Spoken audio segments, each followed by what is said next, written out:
The drizzling rain tears through my heart, shearing it painfully like cold shards of glass.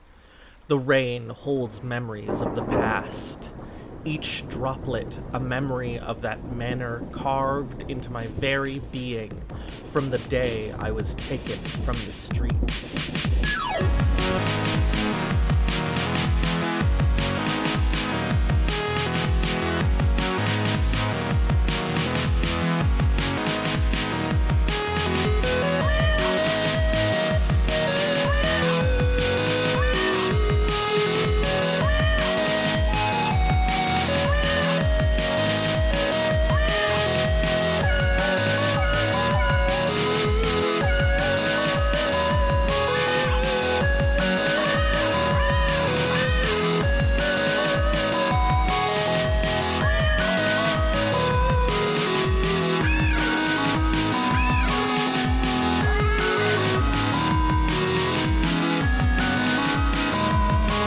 I will say...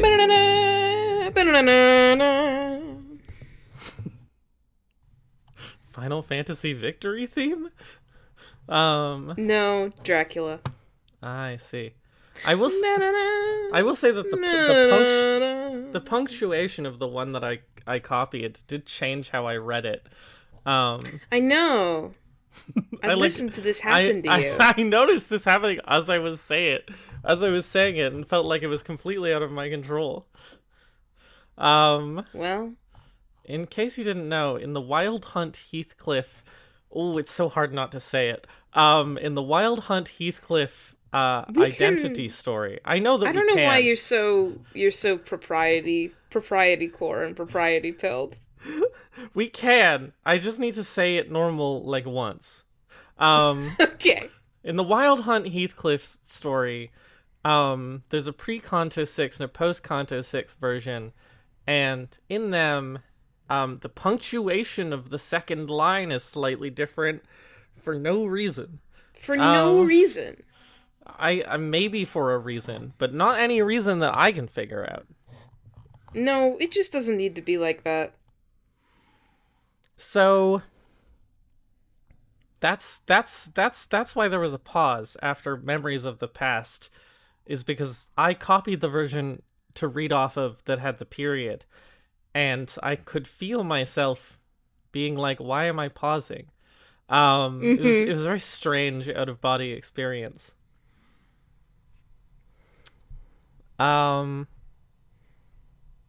Anyway. Hello. We should get right into it. Yeah. We're not going to do an opener or anything? No, I'm going to do the opening. Okay. That's getting right into it, is doing the intro. Hello, Okay, and welcome to Soulmates, where we talk about all our favorite little guys and all our favorite little games. I'm Ivy Fox, your third favorite Soulmates host. You can find this show many places, including YouTube, where you can chat with us in the comments and leave us a like and a subscribe. You know how it goes. Or on your podcast app of choice, where just to help us out, you can leave us a little 5-star review. It helps with algorithms and shit. Joining me as always. Oh, I don't have a funny little thing to segue into you. You only had one. Yeah. The rain holds memories of the past, each droplet of memory of that one time that I had a cute little lead in to introducing Ash. Hi, I'm Ash. I have a cute little thing. And it's that you can find me here at the gate I stand, holding on to pain, driven by my ego, spinning my own version of the past that you could never know, 'cause I know that I must be the reason why you have given up your smiles, and the hope inside your eyes has been stolen. I must be the reason why you must swing these lies, wishing you a better life than by your side. This much has already been said through patches of violet. I should have introduced you as everyone's number one favorite Soulmates host. I completely blanked. Sorry. I'm Ash of every world. Uh-huh. And that's Earl King Ivy. That's uh-huh. This is what we've decided for this round. Yeah, that's I don't who we remember are. what we said for the. I don't remember what we said for the bonus episode of which one of us was Heathcliff and which one of us is Cathy. I But in can't this one, believe I'm Cathy and you're Heathcliff. I can't believe you don't remember it because it's me. I'm Cathy. Oh, right. And it was Okay, well, it's balanced out. Ashcliff. Yeah, now we're Ashcliff, balanced. yes. Anyway, you can also find me on Ko-Fi at ko-fi.com/Astrolark. You can support the show at Ivy's Ko-Fi at ko-fi.com/IvyFoxArt, all one word. And you can follow the show's social media, which I run, at soul-mates-podcast.tumblr.com, where I just answered an ask about an episode we released like a month ago. Because I forgot. Someone made an epic whale meme, and yeah, that's someone very made an important. epic whale meme, and that's very important. You should go look at Hillary's epic whale meme.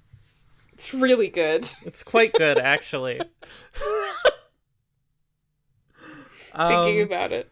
Our art is unfortunately not by the person who painted that whale painting. But is thankfully by Rygarden, who you can find on Instagram.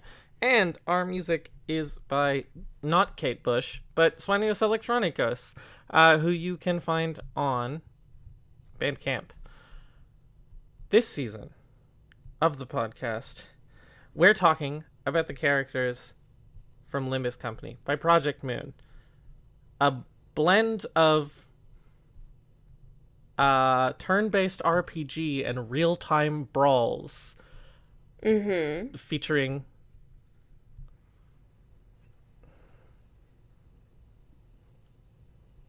and cute and appealing sinners. I didn't quite have it connected up in my head. That's the start. I'm sorry. I used to have a thing I said for this, but I forgot. Copies for cowards. Yeah, my copy for my season 2 copy got deleted from every world, and so no one remembers it, which is just so sad. Hell, it's Heathcliff 2. Ash, how do you feel about recording 2 episodes in a row? It feels kind of surreal. It feels normal to me, but maybe that's because I proposed it. Well, I have to talk about these Heathcliffs. This is why I'm every Catherine. It's because I don't want to behead Heathcliffs from every world. I love every Heathcliff in every world, except for the ones we talked about last episode. Except for 7's solid. 7 is solid, but most of the ones we talked about last episode weren't that great. Fuck Rabbit. It's well, no, I like Rabbit too. Sorry, just a lot of the art wasn't that good, okay? But this one has art in it that is real and not fake. And it's in there. Hey, this is unrelated to anything, and we're not even gonna get here for a while. But it's fucked up that Multi-Crack Heathcliff was released before Wild Hunt Heathcliff. Oh, yeah. Because the delay of Wild Hunt Heathcliff was... The release of it was delayed for so long. Yeah. The Warp event happened before the season featured Identity came out. Weird. That is weird. And I've so never really thought about that. I think about it constantly, because this is my job. This is the only job I do for this podcast. Don't fact check me on that. But it's... Our order for today is Pequod, Weef, I remembered, Multi-Crack, Wild Hunt, Full Stop, and then Kurakuma. Okay. You don't need to remember that. I'll remember that. I already remembered it. Oh, well. Great work. Yeah. Are you ready? Is it time Just to gonna go? Is it time to talk about a Heathcliff that you don't like? Well, that's not necessarily true. Uh-huh. It is time to talk about the Pequod Harpooner Heathcliff. And it's also kind of like, this is important. adaptations of Wuthering Heights fail in every case dramatically at race. Uh-huh. Because no one gives a shit for some reason. Project Moon doesn't really care about race. Would like to pretend it doesn't exist in many cases. But in the case of Moby Dick, we discussed this during the last one. Not the last one, but Ishmael. In the case of Moby Dick, it's kind of hard to get around. And one would think that this would be true of Wuthering Heights, but people manage to do it all the time anyway.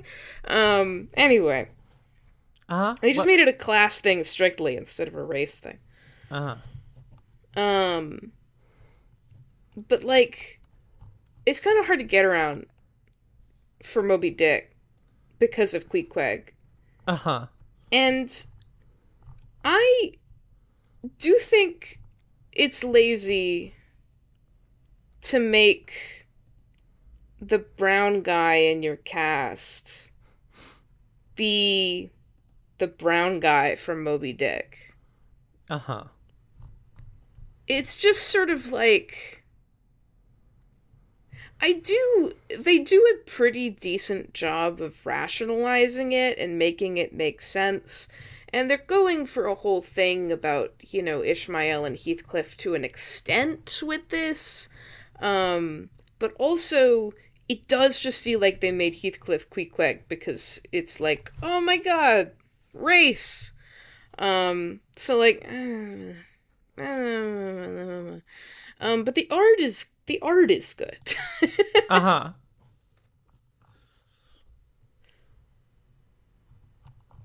Such is what I have to say, broadly. Uh-huh. I don't really have anything to add, except that Ishmael was the last episode of season 2.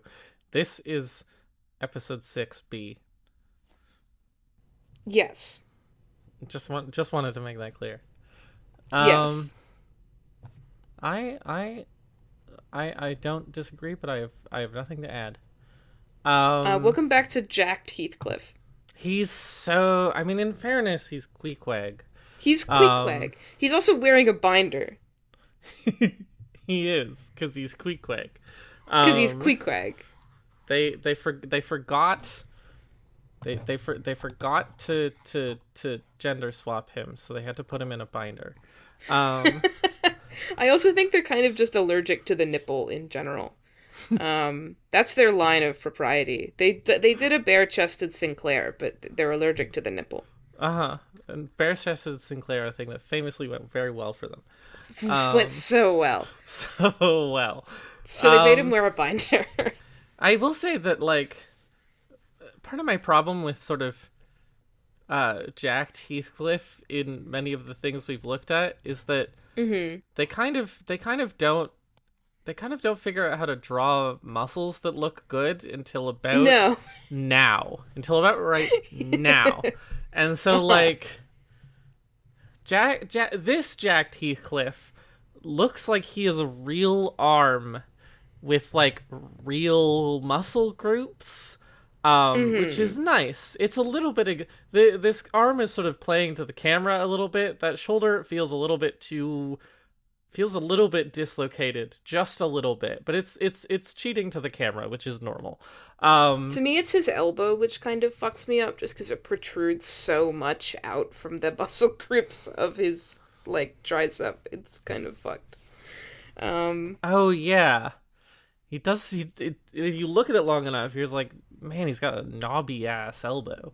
But like, you know, his muscle definition looks good for maybe the first time, and that's nice. I like it when things look good.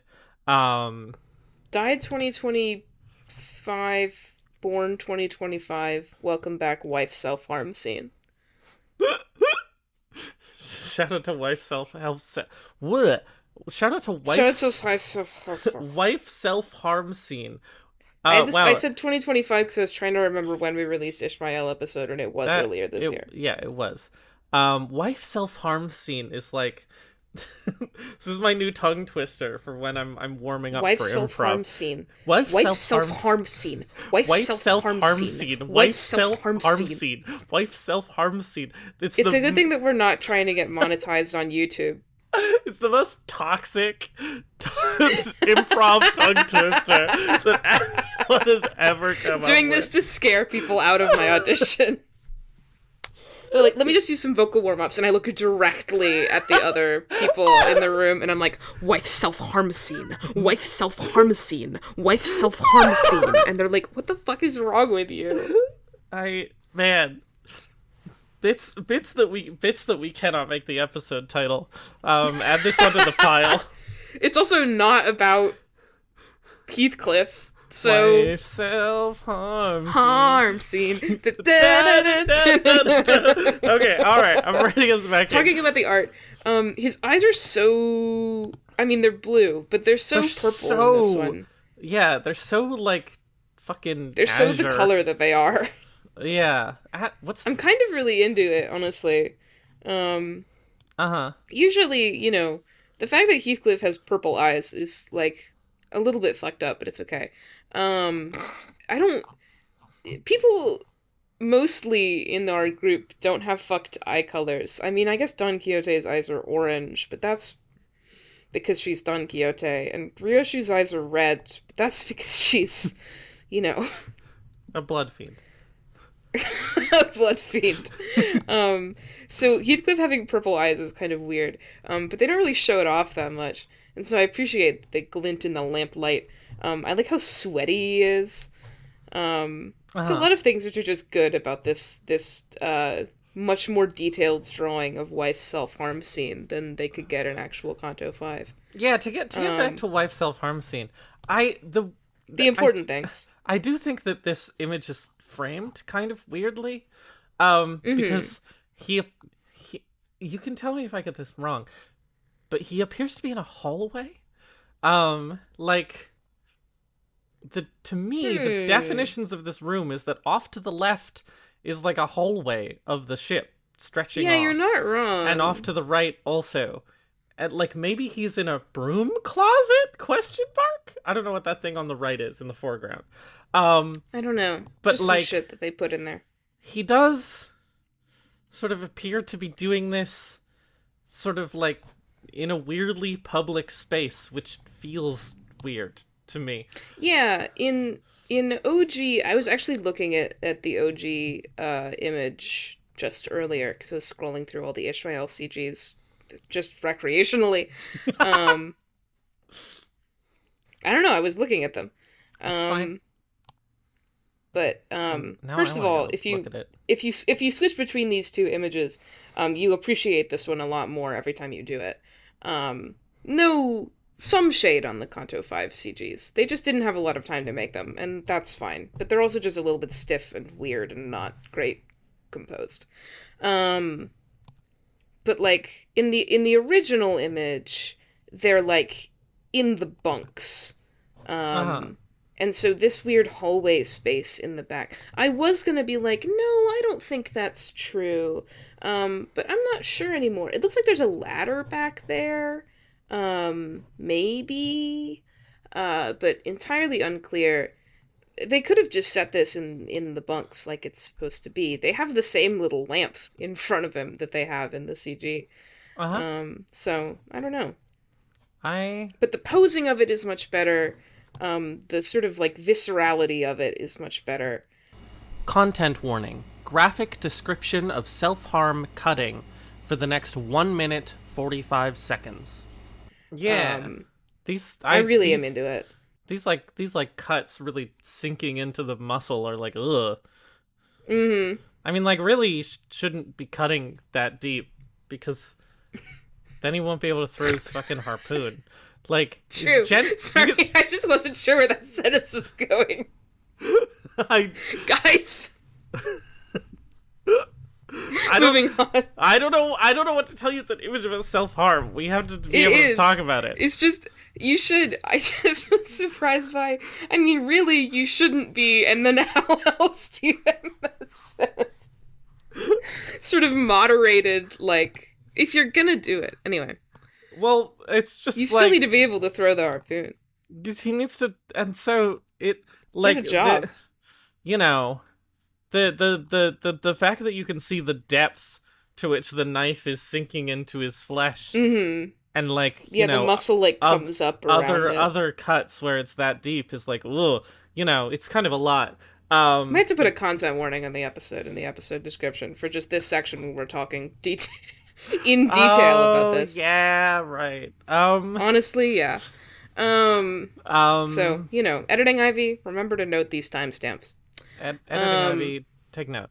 Um, take a note. but like it. It's very it's if you think about it for too long, you're like, this is very exaggerated. That's very deep. Mm-hmm. Mm-hmm. Um, but you know, it's for a purpose. It's fine. Yeah, Um, I really like generally, it. It's a yeah, great piece of art. generally a good image. There's some things that are a little off to me. Again, like the background is like feels like weird framing. It's just like I don't know. It's not even that. It's this sort of more abstract, like he's in a hallway kind of weirdness. It just like doesn't. It, I don't think he's framed super well by it. Like I don't think it's terrible. Mm-hmm. I just think it could be better. It could Um, be better. I also think this little lantern is kind of distractingly odd. Um, like I kind of can't tell what depth it is between Mm-hmm. him and the camera. And it feels like a UI element. Um, it sticks out a little bit. Um, Yeah, I you're not wrong. but I'm nitpicking. It looks nice. These bandages look really nice. I think some of these cuts are just kind of red lines they put on there that look like shit, but the cuts that they put effort into look really nice and visceral. Mm-hmm. Looks good. Yeah. I think I have my Heathcliff set to the uptie 3, but I like the uptie 3 way less. It's just a matter of how long I can look at the uptie 1 for. Um, Uh-huh. I wonder why. no one knows. I Um, must be the reason why that you have to go up tie. And the art in which I bind will be broken. I really liked that one.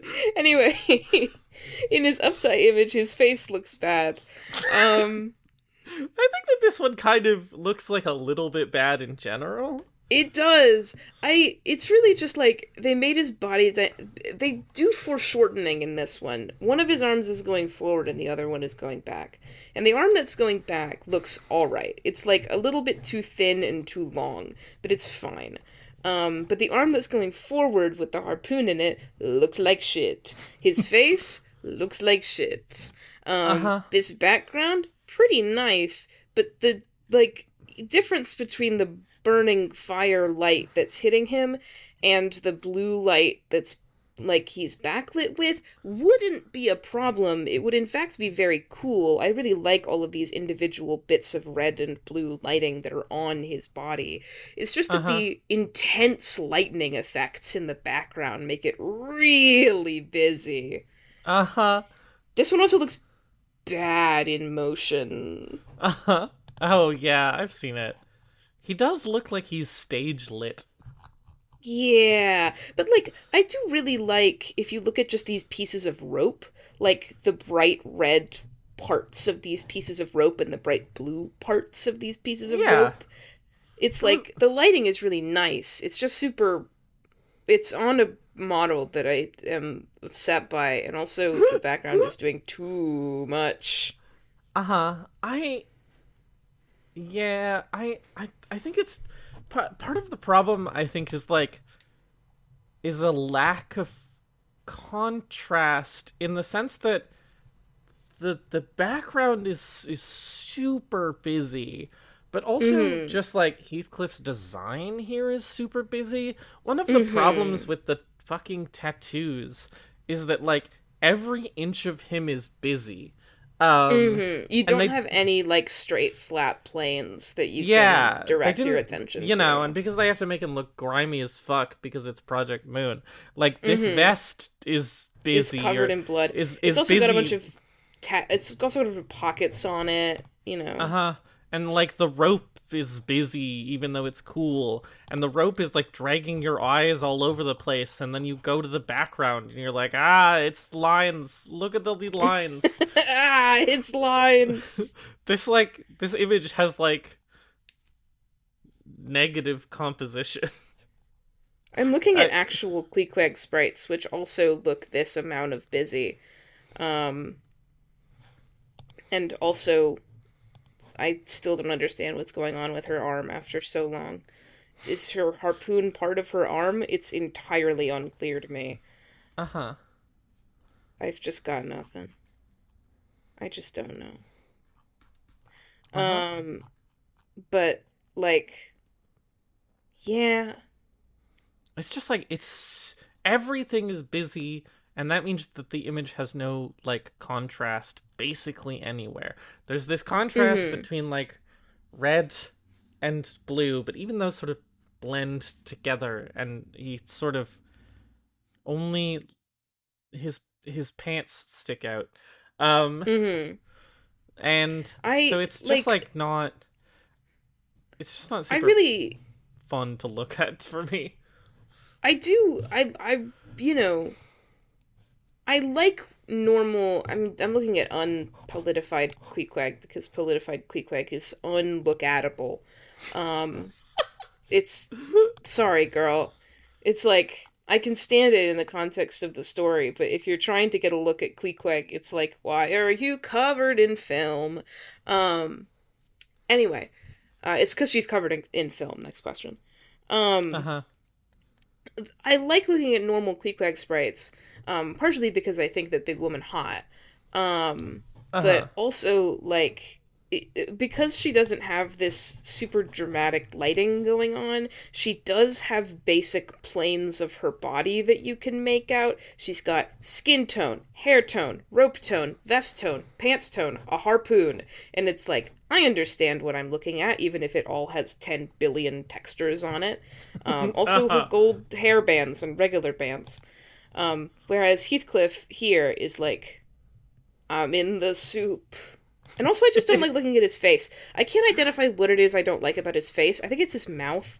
Um, Yeah, they made him. it's just like, He's a little why is his frumpy. face? Yeah. When they make him His face frumpy. is such a weird shape, and his mouth is not real, which is fucked up because they did such a good close shot of him in the first one that has like conveys a lot and has a really good understanding of like the shape of his face, and it's like, and then they put him in a front view, and it's like, hello. Uh huh. He's not even doing anything cool. No, he's Um, just standing there, which is I this guess is is what this Queequeg harpoon does. cool enough that I can complain about not being able to see it? Yeah, it is. I'm complaining about not being able to see the weapon. Also, you can't see this harpoon. Why not just like have him, be like swinging his harpoon? Why's he gotta do this shit? I'm looking at normal Queequeg harpoon, and it mostly just looks like this, but with one more barb on it. Why'd they There's take not a? that much of it that you can't see, but I understand what you mean. Well, I don't know. Just make him. Just make him look not bad. Yeah, just make him look better. Just make the art better. Next. Just make the art better. Next, Weef? Nope. Weef. Yes, Okay. Weef. It's time for Weef. Weef Association, South Section 3, Heathcliff. I don't have this guy, and I've never looked at him for an extended period of time. I've been But I told do that think this guy, both of his pieces of art are cool. I've been told that this guy would be good for my Tremor team, but I Hmm. don't trust him. I thought you were gonna say I've been told that this guy sucks ass. No, I've been told that he's quite good. Tremor Decay is quite Been good. told that he doesn't suck ass. I've been It's told really that he funny doesn't that suck ass. it's really funny that he's in the game, given that the Weef Association never shows up. Um Uh huh. anyway, I looking at the Uptie 1 art, I wish these swords weren't in front of him. Um, I fucking love Weef Association Heathcliff because he looks insane in a way that I adore. This is so fucking goofy and stupid. And you can honestly get a better look at his outfit in the Uptie 3 than in the Uptie 1. Which is a little bit fucked. Like, why is this giant sword in front of him? It does frame him decently well and the image decently well. I just, like, wish I could see his whole body. It's really distracting me that I can't look at where his tie ends. I did just go look at the Uptie 3, and it... less so, but it does have the exact same bar across the exact same part of his body, which I think is very funny. Fuck the end of his tie. They just can't not cover up, like, the end of his tie. They're like, you don't get to see. But, like... look at everything about this image. Look at his facial expression, which again has so much more, nuance and, like, care put into it than Pequod Uptie 3. Sorry, Pequod Uptie 3. Fuck Pequod Uptie 3.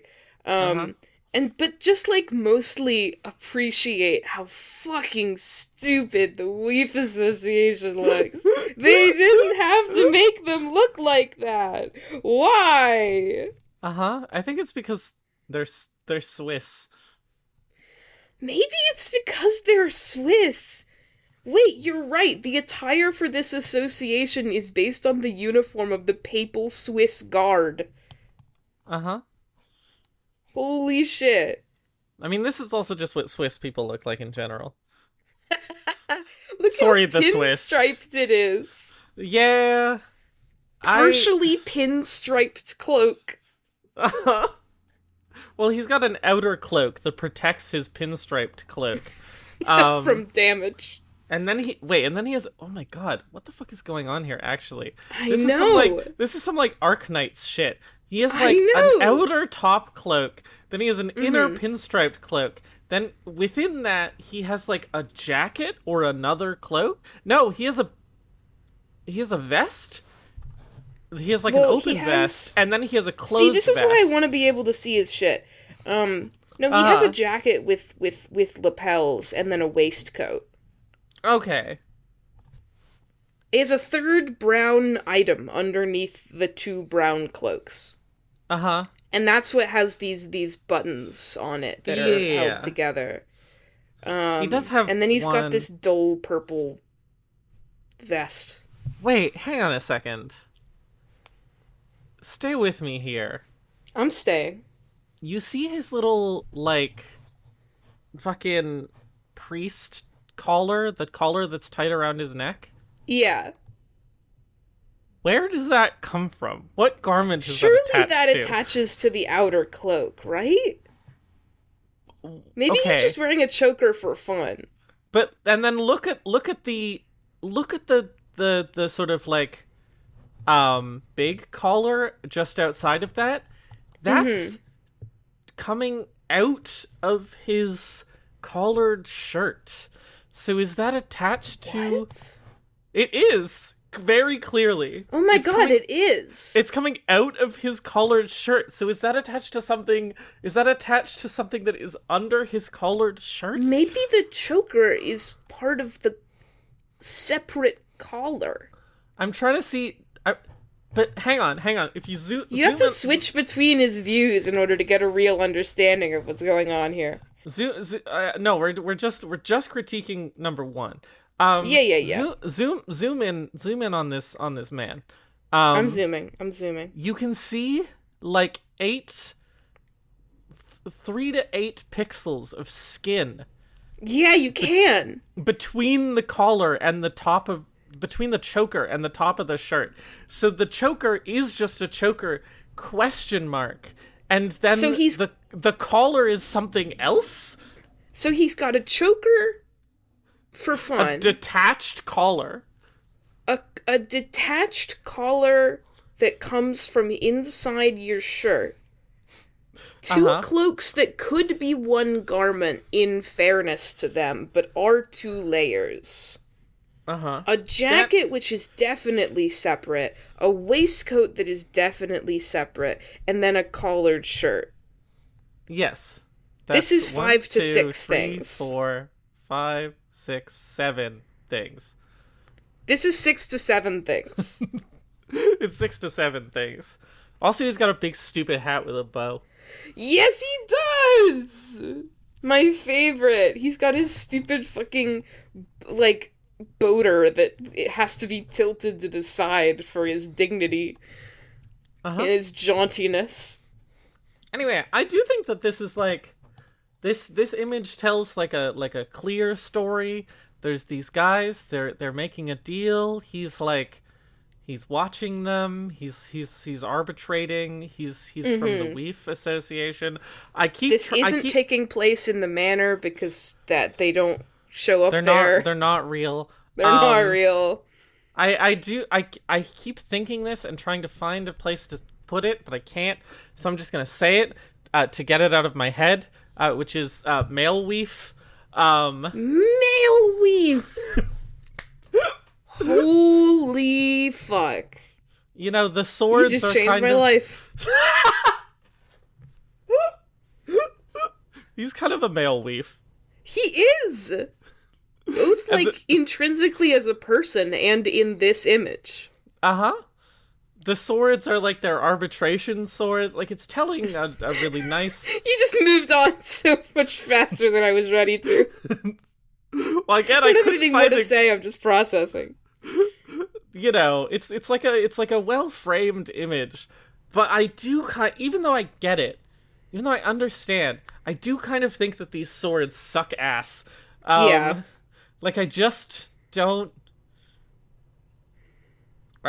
I think if you removed them or significantly shortened them, probably the image would just read clearer. And, like, I understand why they're here both lore-wise, and I can sort of intuit, but, like... I just the don't framing think that they create kind of looks good, but they also annoy me. Yeah. There's, like... They make nice little triangles out of the scene. But, like... One of the triangles features this background guy. What's up? I do like... I mean, I genuinely like the triangle of the background guy, because it's like, you know, there's more guards here. This is a heavily guarded meeting. But, like... They're just, like... It's some fucking Solemn Lament Yi Song shit. It's just, like, a little bit too much of it. Even if I don't... Even if I appreciate some of the things it's doing. Yeah. I like their fucked up, like, pole arms that are just, like... Just have this rectangular blade. Yeah. They must be a reference to something, but I don't know what. Does the Weef... I mean... have, like, a logo? Oh, they do. Yes. I see. Oh, it's... Oh, I guess they do make kind of an 11. Yeah, it's 2 rectangles because it's 11. I see. That's also fun. really fucked up. Uh-huh. I just really like this guy in general. Just, he's so... Why so stupid? Male Weef. Male Weave. Uh-huh. Yay. Next image?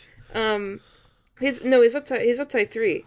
That's the which next, is, I guess, that's the next image. You just yeah. said it with a lot more determination than I was ready for. Uh-huh. Things that look good about this image, most of it. Things that look bad about this image, the paint dripping off of his polearm. Also slightly diagonally. Uh-huh. The thing that's very funny about this image, the guys in the background going, ugh. Ooh. Their mouths are emoji. They're so comically dead. They're such comical, like, dead caricatures that it's like, this whole... the thing about this one, which I don't know how intentional it is, but it's so, like, darkly funny Because Male Weef here, he's so serious. He's like, I've done my job, looking at you with And my you can, with my but you can see his blood-splattered stupid face. little pantaloons. Yes, but also he looks very stupid. Oh man, this is such a good shot of the panda. They never let us see people's pants. This is such a good shot that allows us to see the pants. Do this more often when guys have cool pants, please. It's not even that diagonal. It's like, genuinely, I think this is a good... Because in the first image, well, excepting the fucking sword, we get a good shot of, like, his upper body, and now we get a good shot of, like, his lower body, and a couple extra details from his upper body. His gloves, yeah. Including, you can see in this one, even more that the detached collar is fucked up. I know! Genuinely, it's just not attached to the outer cloak at all. And so, like, where does it come from, and where does it go? I'm upset by his sleeves, which presumably are of this jacket with lapels that you can see a little bit better and also worse in this image. You can see the lapels of it, but not any of the body of it. I'm upset by the fact that these sleeves are, like, a different color than his cloak and shit, which shouldn't be how it is. Also, they look dumb. He's just so... You can see his stupid little boater. He's looking at you with his purple eyes. He's got white gloves on that make him look like a clown, but they're covered in blood. Don't wear white gloves. They make you look like a clown. And then in the background these guys that are so comically dead. Oh, he killed me. No. He's not even part of a real association.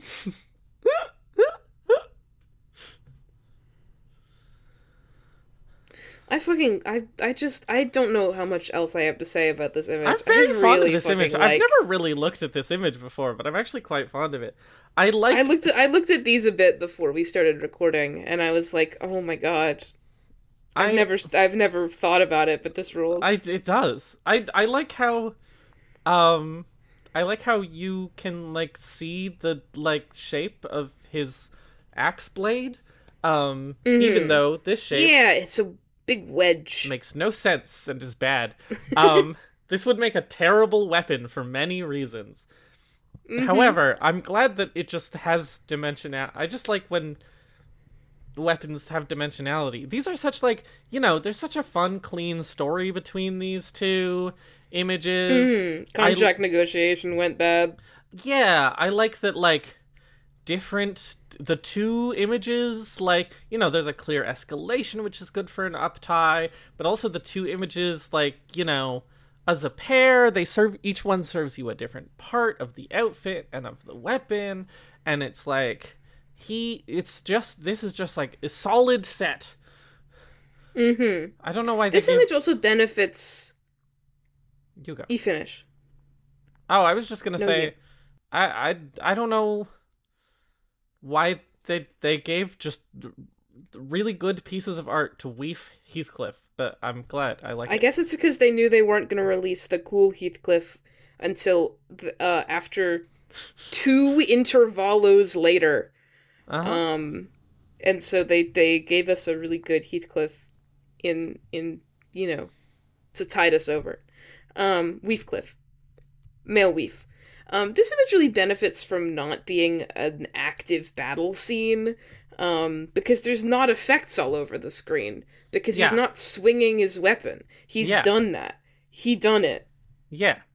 It looks good. There's an escalation, but it doesn't have to be, like, and now we're fighting. Now we fought. And which also makes him look cool. It's a really fun, like, you can imagine this in sort of like a... I was trying to think of a director, and I thought of Tarantino, and I was like, no, I don't know if he would do this. But, like, you can imagine this being a really fun jump cut. It's like, we're in the middle of tense negotiations, jump cut, everyone is dead. Everyone is dead. Is very fun. They can make a good looking battle scene, but they do often fuck it up, and this is very satisfying, and I like it a lot. I like the color difference. There's a fun thing to this that, like, what's the Weef colors? Well, it's like gold It's like and brown and purple. it's like gold and pink. And the first one has this like golden light. It's like, oh, a little bit of hope. Maybe this will work out, even though it's tense. And then in the second one, it's like, now we're No. drenched in the pink of death. Very Through funny. patches of fire. Oh, let. Yeah, that's what happened. And Yeah, and so that's this what happened. this lighting switch is really satisfying. It's just a good set. It's a good set. I just want to look at his sprites really quick because his pantaloons are so fucking dumb, and what you don't get to see in the images is these little fucking shoes. Uh-huh.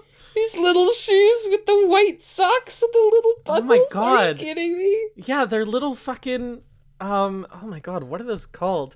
Like the I shoes don't that know. Alice from Alice in Wonderland wears. Yeah. He's so serious, and yet he's got the little schoolgirl shoes. He's out on a garden outing. He is. Out on a little garden like out on a him. little garden outing with my male Weef. My male leaf. Yay. Yay. Moving right along. It's time for the Heathcliff that again came out in between the release of Kanto 6 and the release of Wild Hunt Heathcliff. During the second intervallo after Kanto 6 and before Kanto 7. That's right, it's multi-crack office fixer Heathcliff, who, let me be extremely clear, I also think is hot. Uh-huh.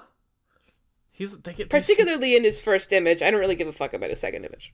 Yeah. God, they snatched We'll his get there. waist so hard in this They one. snatched his waist. I love his shitty office worker swag. I love that he's relaxing with two arms, spinning a pen with one arm, and doing fuck all with another arm. I like this diagram on his cubicle of how the arm works. Uh-huh. I like the coffee that he spilled all over what he's working on. Uh-huh. I like how fucked he looks. He's so It's like, man. dissociated. There's something very satisfying about this diagram of arms. It's just drawn nicely, but it has this like I don't know. The arm like curls in and does sort of like a yeah gesture to me. Yeah! I love how this it really gets across this like specific office cubicle vibe of like one could almost believe that we are in T Corp for a lot of this image. It's so bland. Like it's just so he's so bland. So much of like the important stuff is bland. But then here and there it's like, look at these colorful little pins. Look at this little like red sticky note in the top right or whatever the fuck that is. I'm not sure, unclear. Look at this little splash of color on his coffee mug. And it's like it's this really fun like there's just like a handful of little things that like are like trying to make the office a little brighter when this looks like the worst space ever. But you know this guy is about to eat a desk lunch. You know he brought a packaged Caesar salad. Uh-huh. I like He's so... I don't know why I find him so attractive in this image where he's like... Maybe it's because his face is really smooth in this one. And he's just sort of like looks nice. And also because he's in like this nice white... I want to know the mechanics of this jacket, which has armholes in the back for his other arms. yeah, I do feel like the kind of like the attachment point of the second arm I wish was a little clearer. It's the shoulder blades. Yeah, it The most normal place to have two more arms. it looks. I'm gonna go look at like his I'm looking at his battle sprite, and also I'm looking. Oh, it's so vague in his battle sprite. I'm looking at his battle sprite. I'm just gonna I'm gonna get some references for like where they my sort of problem with these arms. Where's Multi-Crack Fest? Um my sort of problem with these arms is a little bit that like they look more I guess Doc Ock's arms are like attached to him in this sort of way to some extent, but they look sort of more like a Mm-hmm. backpack than they are like part of his body, which I think is sort of part of the Yeah. appeal. And I wish that like the fabric, like I wish that we could see the shoulder fabric like not making a normal shoulder, but instead like diverting to make this sleeve. Yeah, I agree. I mean, it is like not supposed to look like, in if you look at fucking Sasha or whatever her name was from the Intervalo, you know, these motherfuckers really aren't supposed to look like they just have four functional arms. They're supposed to look like they have two arms and then two battle weapons sprouting from their back. Um, but like I do still appreciate this normal ass scene in which they've utilized his arms to do three useless things. Oh yeah. I've sent you a picture of Sasha. I Oh, think thank you. Sasha makes a slightly more compelling. I feel Sasha's definitely supposed to have four arms to me. Oh, I guess that's Um, true. I guess I'm just thinking about like her battle sprites and so forth. Again, I don't mind. Like I think that what they're doing with the arms is cute. They just like they feel a little detached from him in a way that I think that it could just be a little bit more fun. And a little bit Mm-hmm. more you know.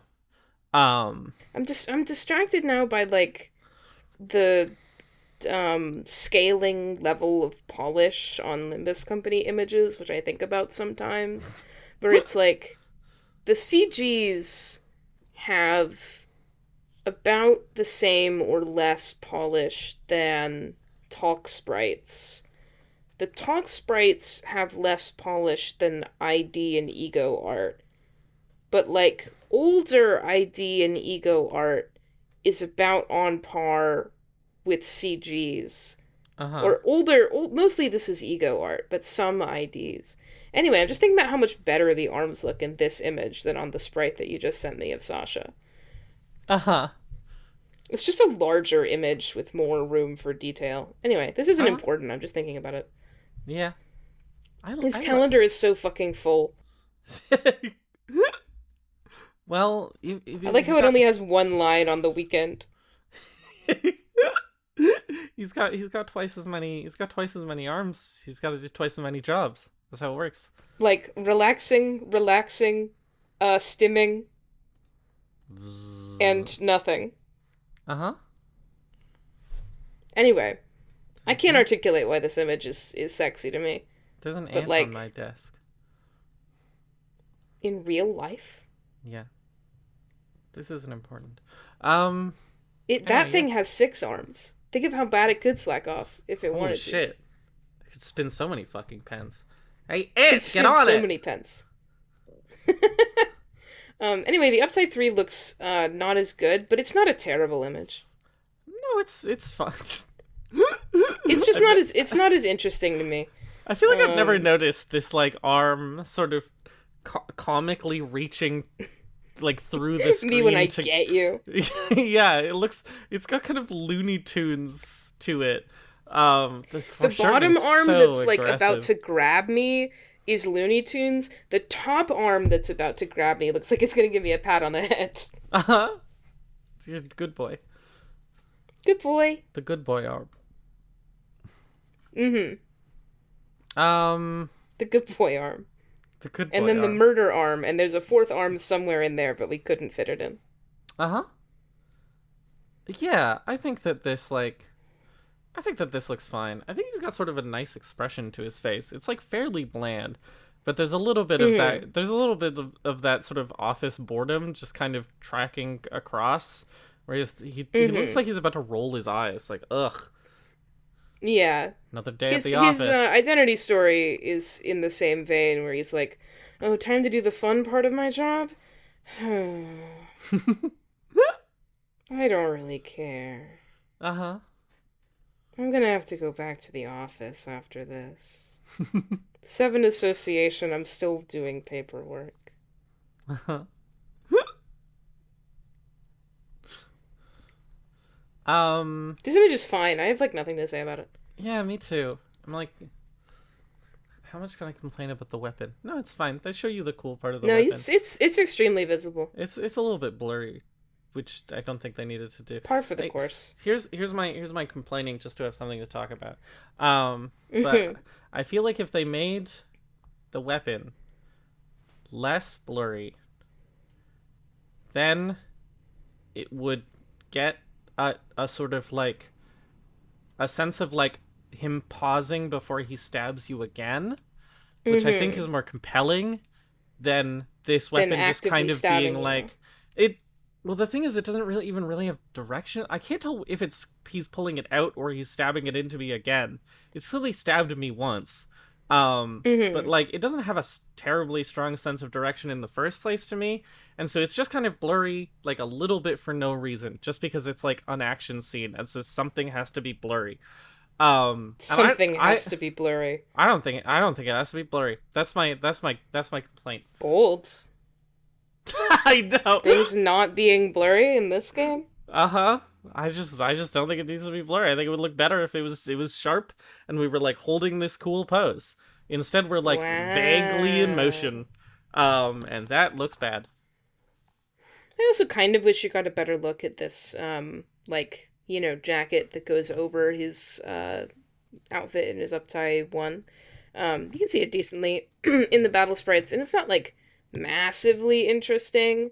I just think this outfit as a whole is a little bit more interesting than it's made out to be. I like Uh-huh. his boots. I like the fact that he's wearing a tunic, and then a techwear coat over the tunic. Uh-huh. It's fun.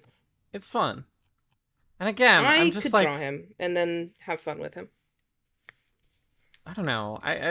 You can see a little bit more of his shoulder here, and I like less and less. I understand how this back sleeve connects to the actual jacket. Like it feels like it connects like way too far back.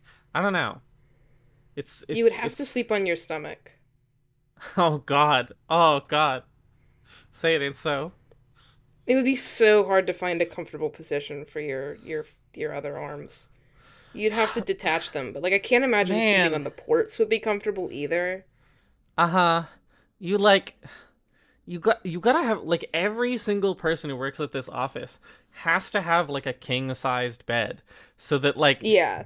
so that you can lie on your side like a normal person and then have your back Mhm. arms like spread out behind you and then you take up the Mhm. whole king size bed because you have your front arms spread out forward and your back arms spread out back and then you take up a whole king sized bed. That or you detach the back prosthetics Oh my and just God. sleep in a nest of pillows. And then imagine, well, let's just say you can't detach them. Imagine Mhm. if, like, you married someone else at the multi-crack office. You'd need, like, Fraternization. you'd need, like, it happens. You'd need, like, two king-sized beds stitched together to fit both of Mhm. you. Like, damn. Ugh, Yeah, that's rough. it's rough. Maybe that's why he's so sad.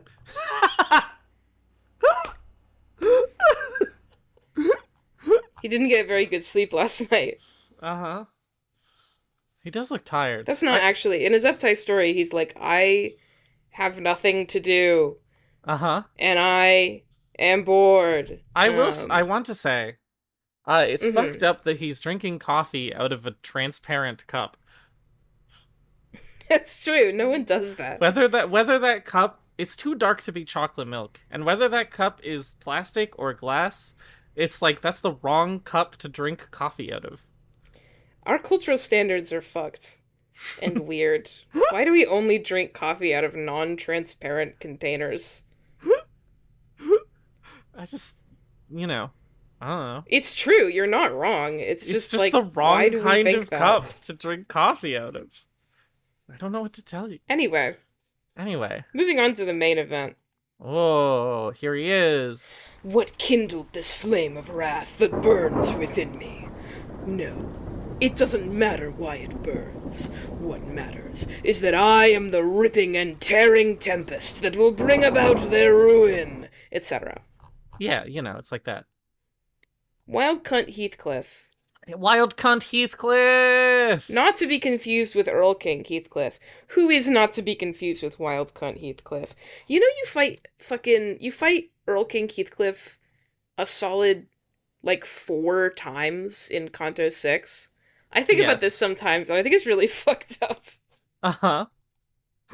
You fight him as the Dead Rabbit's boss, and then you fight him as Heathcliff question mark, which is a solo Dead Rabbit's boss fight, and then you fight him as Earl King Heathcliff, with half of Through Patches of Violet playing, and then you do the final fight. Uh-huh. Nodding. You fight him 4 times. It's really upsetting. Uh-huh. And he has a different attack pattern every time. Uh-huh. I love how long the special interactions and trivia section of this page is. I love how many status effects he has that are different from Heathcliff's. I like how many special lines he has. I like that he has a line for fighting Edgar family butlers. Like, you don't have to fucking do that. I love his behead Heathcliff status. I actually genuinely think this rules. Every time you fight Earl King Heathcliff, he's like, time to kill Heathcliff. I love killing Heathcliff. Uh-huh. It's awesome. He has so much shit going on. If you scroll down to the acquisition stills, he has like a fully like 20-second long cutscene when you pull him. Yeah. It's insane. And there's like fully there's a bunch of Catherines in there that you don't normally see. Uh-huh. I love that he has fucking K-Corp Gooprin! Yeah, sloshing Cathy. K-Corp Goop Cathy! Uh-huh. Sloshing Cathy. Goop Cathy! Goop Cathy. I love you, Goop Cathy. I must be the reason why you are covered in this slime.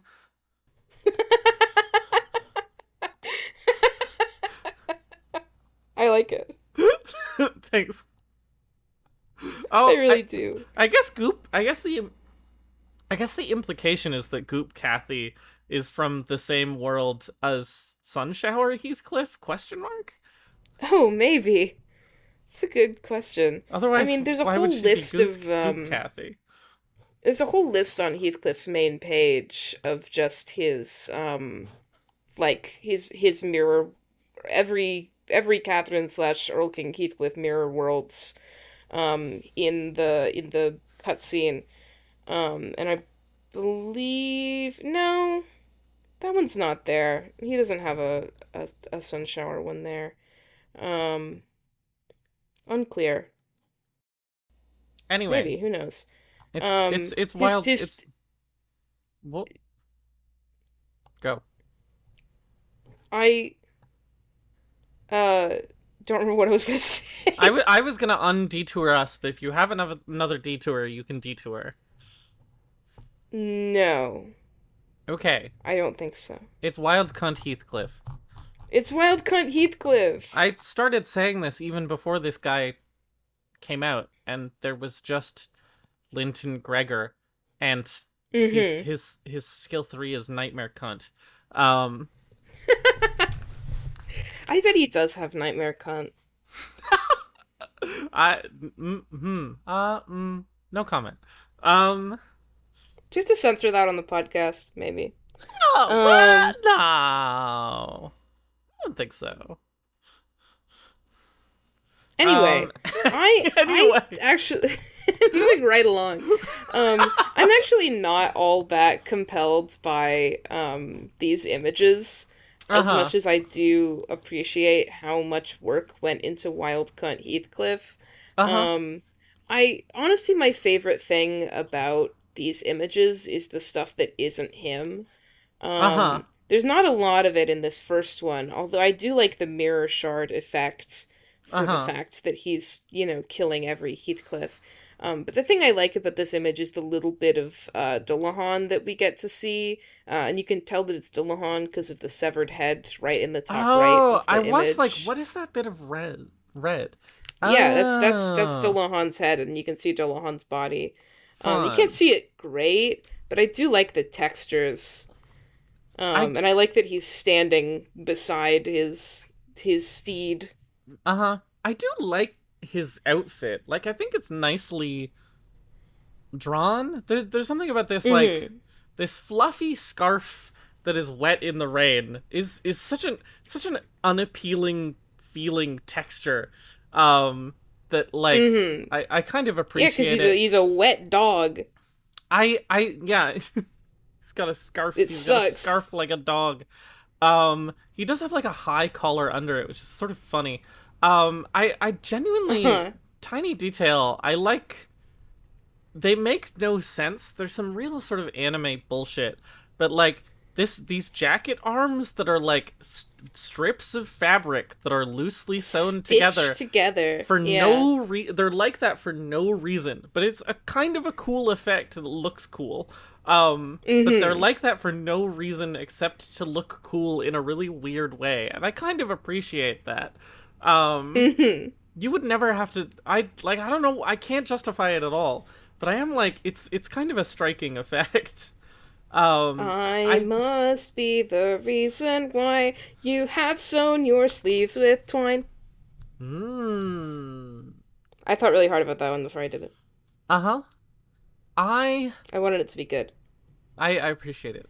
I I'm thinking it through. I think his expression is kind of stupid. Yeah. He just looks kind of stupid. I also like his dumb stubble. Uh-huh. What they're going for here is that he's like dissociating, which like Mm-hmm. they hit. Um they hit and I don't know how to hit that without making him look kind of stupid and wall-eyed. He Um is kind of stupid. but like Not on it's account of being Heathcliff, but on account of the fact that he's, you know, uh, drifting through this world with no memory of why he's done so. uh-huh. Things that make you stupid, reality altering events. Uh-huh. I like the Dullahan and the glass shards are like everything behind him is very kind of like broad brush strokes, abstract, which Mm-hmm. adds to this sort of dissociative kind of like glow. Um, it's a decent image. It's just like there's just not that much there's not that much going on in it. And he's wearing like a People, brown outfit. yeah, people draw this guy so hot. Uh-huh. Um, and I honestly don't fully understand it. Uh-huh. I do because I've seen some of the really, really hot drawings of Earl King Heathcliff. But like, he's unshaven. He shaves He's got a 5 o'clock shadow. he shaves every 3 days. Um He's a wet dog. uh-huh. People are into that. People are into that, and I can't really blame them. I Uh-huh. like, um, if you look at Earl King Heathcliff's actual sprite, things that are different, which I am always amused by in these, is that this Heathcliff has the furry scarf instead of like the, tattered fabric cloak, because he's more of a doggy. He also has the eye patch for unknown reasons, which Earl King Heathcliff doesn't have. Oh. Um, but there's a lot Uh-huh. of little like details of this shitty little coat that you never get to see, like this little stitching at the bottom. Uh-huh. that I am, I do kind of like and wish that you got more of. Um, but like even regular Earl King Heathcliff is unshaven and his hair is fucked. And this Earl Uh-huh. King Heathcliff is even worse. Uh-huh. And so I'm like, I don't know, live your truth. I would like to clarify something, which is that the story of this identity and the rest of the Wuthering Heights universe identities is this Heathcliff does not jump through worlds and um kill Heathcliffs, to be clear. Mm-hmm. He's just a Heathcliff who's like sworn revenge on Wuthering Heights, and so he kills people to add them to his shadow army so that he can storm the manor at some point. And that's what the Wild Hunt is. Yeah. This guy loves the wild cunt. He um I can If we move on to his upside three, uh-huh. I I um, the thing about this image is that like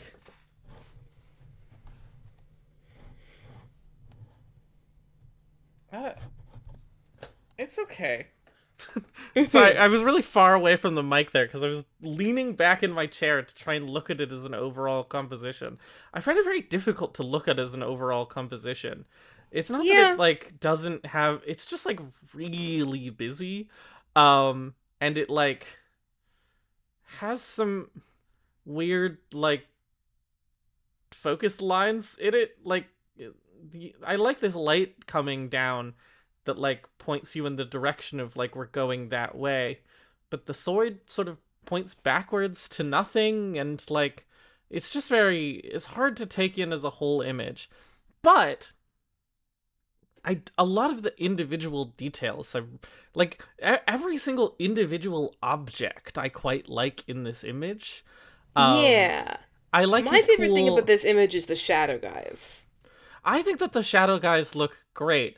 I like I probably, I mean, you couldn't do this without making the image even busier, so you shouldn't. But Mm-hmm. like only one of them is clearly like a, slaughtered and resurrected butler, which is their thing. But like you can Mm-hmm. tell that he's a little butler, which is quite Mm-hmm. pleasing. Look at his little butler uniform, which is with his little tie. Um Mm-hmm. I like that he has Mia Culpa from Blasphemous and the He Blasphemous does. 2 I DLC. why is everything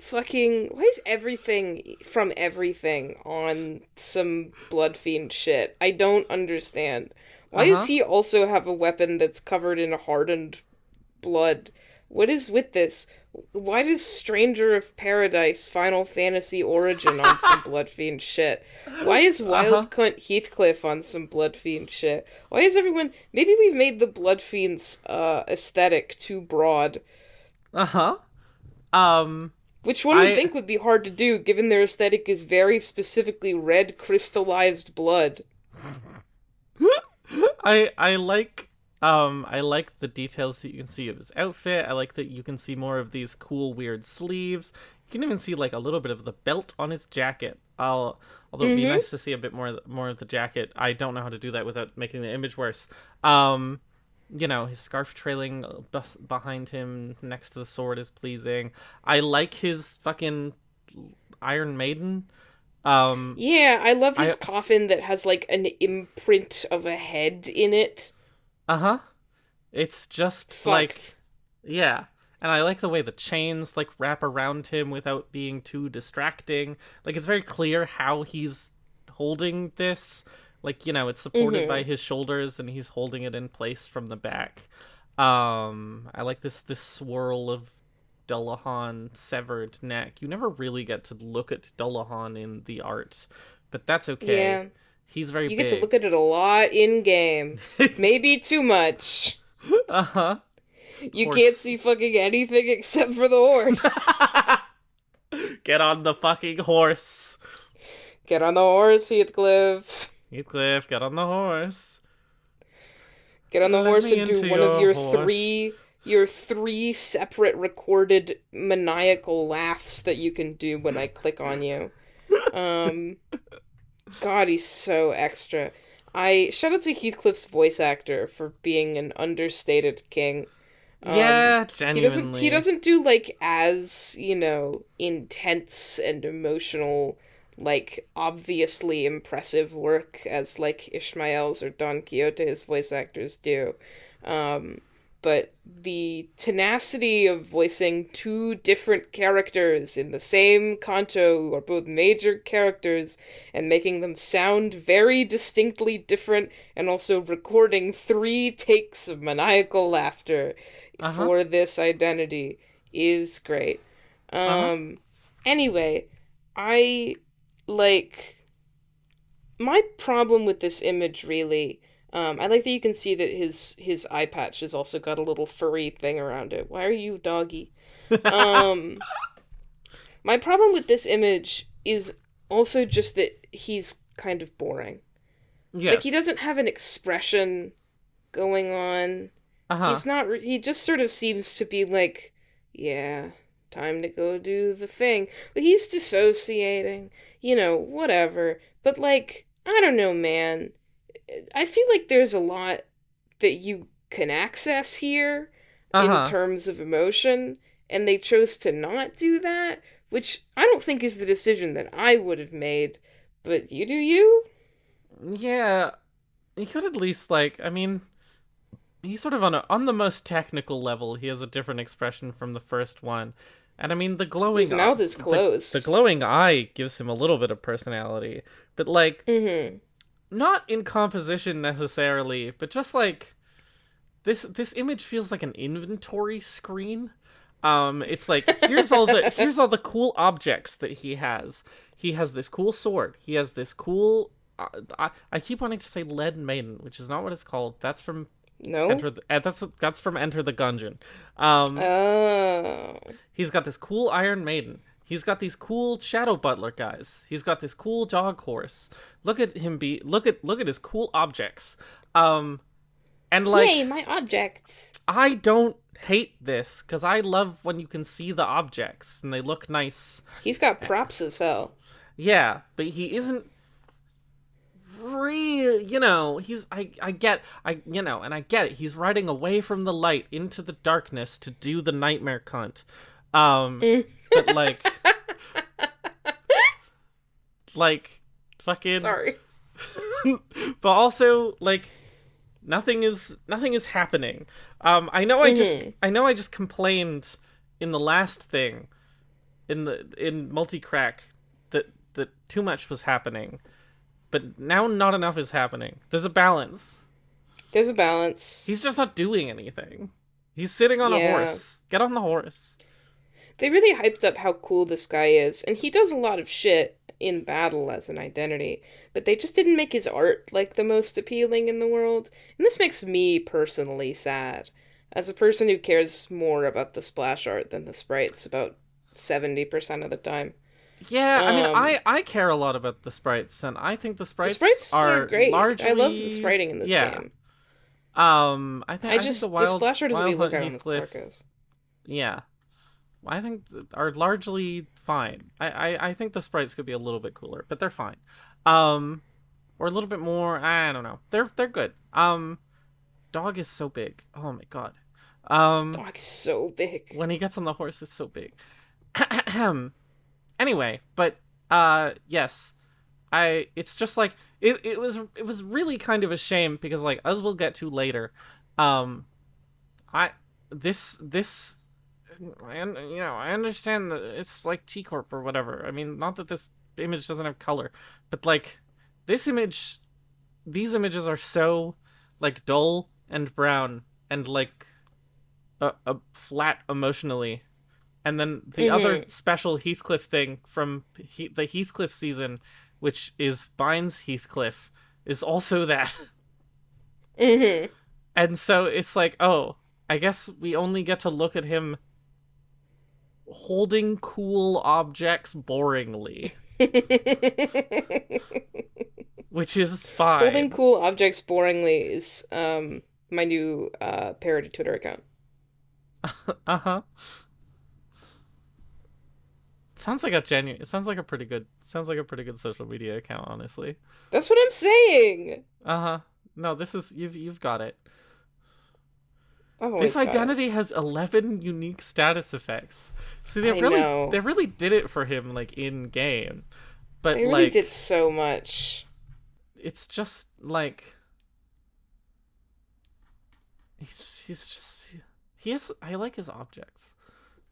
Looking at his sprites for about half a second, specifically his mounted sprites, I like how much his idle sprite has his legs covered up by his mea culpa from Blasphemous 2 mea culpa DLC. And so he looks like he's riding this thing like terribly. He doesn't have hands on the reins. He's just sort of sitting there. Uh huh. He's holding his sword and he looks sad. Uh huh. The fact that he never looks like anything except sad when he's doing things really harms this cool factor for me. He has a Yeah. maniacal laugh. You can make him look like he has feelings. Uh huh. The thing that I really do like about the sprites, though, is that like, and thing that they like never do in the sprites is that Dullahan, even in sprite form, has this like broad brush stroke, like impressionist kind of painting style, which they never do in sprites. Like all of the sprites are like painted sort of fundamentally similar, but Dullahan is Mm-hmm. like painted differently. Look at these fucking like look at these messy outlines and shit. Like that's sick as fuck. Mm-hmm. Um, I also last thing. I also like that his main sprites when he's not on the horse, he looks like he's in Blasphemous, because he moves. His movement sprite is just him walking forward, and his guard sprite is him standing there with a giant coffin. Like he barely moves. He's slow as fuck. uh-huh. Wow. I find this genuinely very charming. Just like the movement mechanics in Metroidvania Blasphemous 1, but less in Yeah. Blasphemous 2, which is a bit of a faster game. Anyway, should we take a 5 minute break? We should. I paid attention.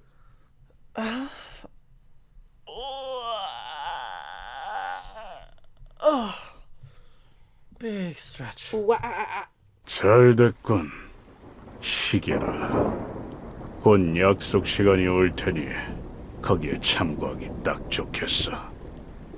캐서린은 예전부터 기다리는 걸 딱 질색해 했으니까 이렇게 변해버린 나를 정말로 환대할 수 있을지는 모르겠지만 I did get some books today that are apparently trash Yuri. I believe that they are. Um, but like, oh, I see. This is the executioner in her way of life. Thus she is reborn. Thus she is reborn is the name of the first book. I see. Are you familiar? Um, No. the little trick that it's played, which is off-putting me, um, is that oh yeah, I flipped forward to a hey spoil welcome back spoilers for the executioner and her way of life. It starts out Uh-huh. as an isekai, with like a male protagonist who is like really Uh-huh. into the executioner and like really wants to date Does her. he get executed? And then I think he is executed to establish the presence, the premise. But like, because I flipped ahead and I was like, huh, the writing is different, and this character in the introduction isn't there. So what's up with that? And I think he just gets executed hilariously, which is sort of charming. So Great. I have two books of the executioner and her way of life to get through. Her way of life seems to be executing. Yeah, that makes sense to me. That tracks. To get through before I have to order enormous amounts of more trash Yuri. Mm-hmm. Would you describe the executioner and her way of life? I mean, you haven't read it yet. Would you describe it as genre Yuri? I I mean, it's isekai. And it's really difficult for isekai to not be genre something. Um, would I describe it as genre, Yuri? Um, I I think so, but like less so. I'm just not deep. I'm just not deep enough into it to know. Um, I'm just not deep enough into it. No, but it's definitely like light novel ass Yuri. Um, Mm-hmm. I don't know how much it like follows genre Yuri conventions of like, ooh woo, we have a meet cute, ooh woo, we have a weird little conditional to our relationship, ooh woo, etc. I'll have to see. Mm-hmm. It's definitely some like real light novel garbage, which is what I'm in the mood for. So like I'm happy for that. Anyway, now I spinning off of this, I can reveal to you, um I must be the reason why there's no freaking way that I will be your lover, my unless that's all. Uh-huh. That's all I've got for you. Thank you. I messed it up. Ivy sent me a package with several books in it, two of which are There's No Freaking Way I'll Be Your Lover Unless. So the moral of the story is that we're gonna get a lot worse. Uh-huh. I'm just in the mood to read. Well, I think I can't talk about this. I think that There's No Freaking Way I'll Be Your Lover Unless is good, but I'm just kind of in the mood to read bad books right now. I've read a lot of good books. Thanks to Limbus Company. And now I'm like, fuck that shit. I hate that Fuck shit. that shit. Just give me some trash genre Yuri. Please. Listeners, if you have any trash genre Yuri recommendations, please send a Tumblr ask. Please. I'm begging you. Mm-hmm. I'll make sure to ask my friend after this for trash genre Yuri recommendations, but I can't promise that she'll have any light novels. Uh-huh. Anyway, it's time for Full Stop Office Fixer, Heathcliff. It's time for Full Stop Office. Blech, blech. Full Stop Full Office. Stop Office Fixer, Heathcliff. Full Stop Office Fixer Heathcliff. Wife self-harm scene. Wife self-harm scene. Can you say that in a part that is not surrounded by the content warning? I think referencing it is fine. Okay. Honestly, I think that he's quite the male weef in this one. He's such a male weef. Oh my god! I remember when these guys came out and we described them as Butch Hong Lu and Hot Heathcliff. Yeah, for real. And we were right. Uh-huh. I like. Oh my god. What things? So things. Sorry, I'm looking at Full Stop Hong Lu as well, just for Full Stop Hong Lu just for completeness. is such a full. I mean, I guess we'll get there in like December. But like Full Stop Hong Lu is such a. He's such a handsome individual. Incredible man. Full Stop Hong Lu makes me go crazy. Full Stop Heathcliff is also an incredible man. Uh-huh. They make such a pair. They make such a pair. I'm not caught up enough on the Limbus AO3 to know if people are writing about them, but they should be. They should be. I like this image. Wow, look at. Okay, just as I was about to say that, I noticed that it's cutting off this person on the right in a really funny way. I was gonna say, look at them like doing their Walpurgis border with like a little bit of restraint, and it doesn't consume the whole image and ruin the composition. Well, they couldn't show any more. They couldn't show any more of whatever that guy's name is, Sinclair. I think that this image has like composition as hell. Like, first of all, I think he looks really great. This soft shading on his he's kind of bishy in like but in an appealing way. He's Hot Heathcliff. Mm-hmm. He has like fun bangs. He's got this like softly shaded face with this like sort of soft but focused expression. Um, this image has composition as hell. Look at how the background elements are Heathcliff. Like the gun going up, the gun goes up, and then his Mm-hmm. head to the right. No, sorry, his knee goes down to the right, and then his gun goes up to the right, and then his head goes up to the left. And then in the background, this rock goes down to the right, and then the stairs go up to the right, and then the stairs go up to the left. And it's like it really, like, it flows. It's like this fun sort of Yeah. repeating. There's a word that you like to use for this, but Rhythm. yeah, it's rhythmic. It's rhythmic as hell. And I really like it. I'm a big fan of the fact that this image is a fully resolved composition, but also like the parts that aren't just let's look at Heathcliff's beautiful bishy boy face are also interesting. Yeah. I really like this. I really like these stairs leading up, and the fact that he's at his sniper perch behind them. But also you can see some Church of Gears stuff happening up on the dais. And like you can see like underneath his arm that's holding the gun is the end of his hair and also his ammo pouches on his belt. Uh-huh. It's just like all of the parts of it are real. Yeah. Except for Stefan Sinclair, who's except for been the right Mike side. Wazowski'd.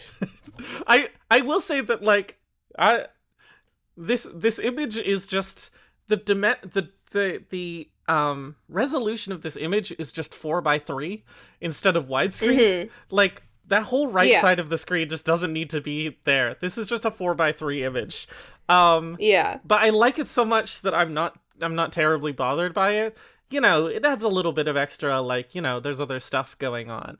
But, like, the thing that I like about this rhythmic composition is, like, not just that, like, Heathcliff and the background are the same and that's, like, aesthetically pleasing, but, like, it contrasts Heathcliff to the background, because the background is Mm-hmm. like this the gray of the background is brown, and it's this like cracked, jagged stone that is like kind of like uneven and looks very rough.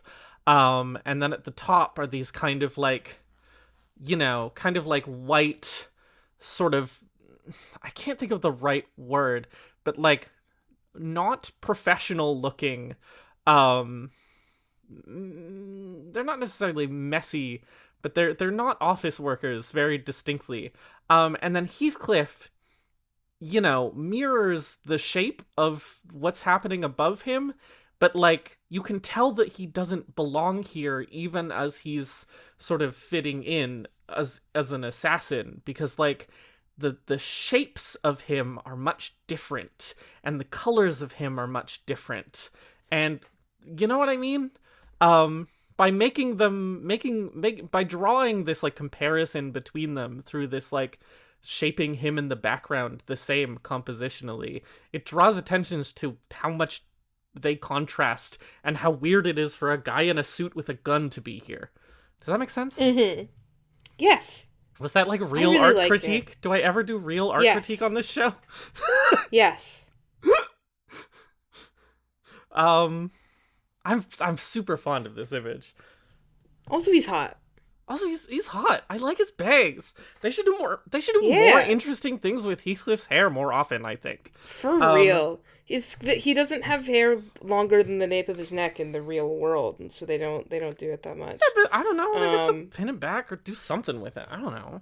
I get it. I know. They can give him a different hairstyle. I don't know. Give him a fucking undercut or something. Do something with him. God damn. He's always got this fucking boy band cut and like fucking everything. And it's like, just do something different. But he could have that boy band cut and then be more of a lesbian about it. Uh-huh. A lot of Heathcliff identities and images are just like really towing the line towards him just being a lesbian in this image. Uh-huh. This is my firm belief. I'm here to impart to you all. I don't really even believe this on any real literary interpretation level. I just really think that they draw Heathcliff like a lesbian. Yeah, that's fair. I mean, he is Queequeg. He is Queequeg. And then in his Uptie 3, they do the coolest thing with the Walpurgis Noct border ever. I do like, really quick, I've sent you an image on Discord. Great audio content. But on the wiki... Great audio content. On the wiki, for some reason, they render these arts before you click on them in like a genuine 4x3 box for reasons that I don't understand. But you can like frame this image correctly just by dragging the scroll bar all the way to the right, and it's like, wow, that's the image. And then you can go to the... and then you can move to the right. I said right when I mean left. All the way to the left. Yeah, and then you can move to the right, and then you get all the parts of it that aren't real. Anyway, they're getting so much better at the Walpurgis border, which sort of historically has always sucked ass and looked bad. But like, this is cool. He's like shooting through reality. It's sick as fuck. I like this is such a good this is such a...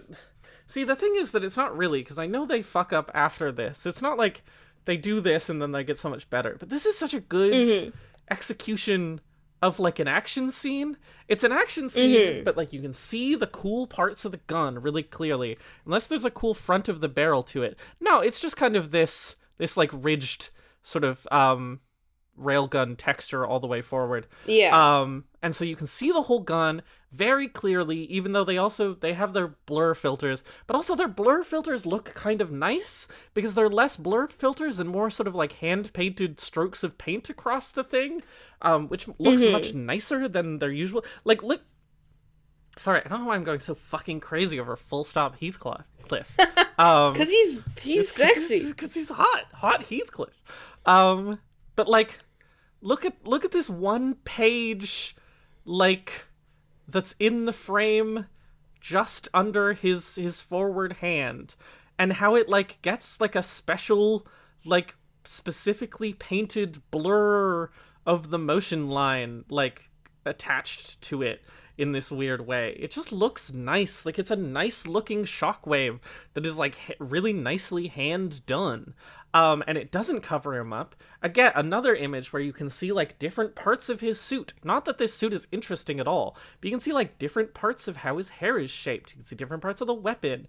You can like see his pants more clearly, and like, you know, his stupid little gloves. And it's just like, don't wear white gloves. It makes you look like a clown. Or he does look like a doorman. He dresses like a doorman on the weekends. On the weekends. But like, I like how you can see, like, I don't know, his hair is in shapes, and the different shapes of his hair are blowing differently out of this shockwave. And it's like, it's just like, this image is like crazy good the more I look at it. Yeah. I love the steam blowing out from the end of the weapon. Like, so good. So crazy good. It makes it feel... I really like... Go. You go. No, you go. Okay. I really like this this glint off of his eye here. They do this in several identity images where they'll do a glint off the eye that appears in the still image as well. But it's really meant for the animated image. But I just like it. I like this line of purple that goes off the edge of the image from his sniper eye. Yeah, his the smallest little patch of violet. The smallest little patch of violet.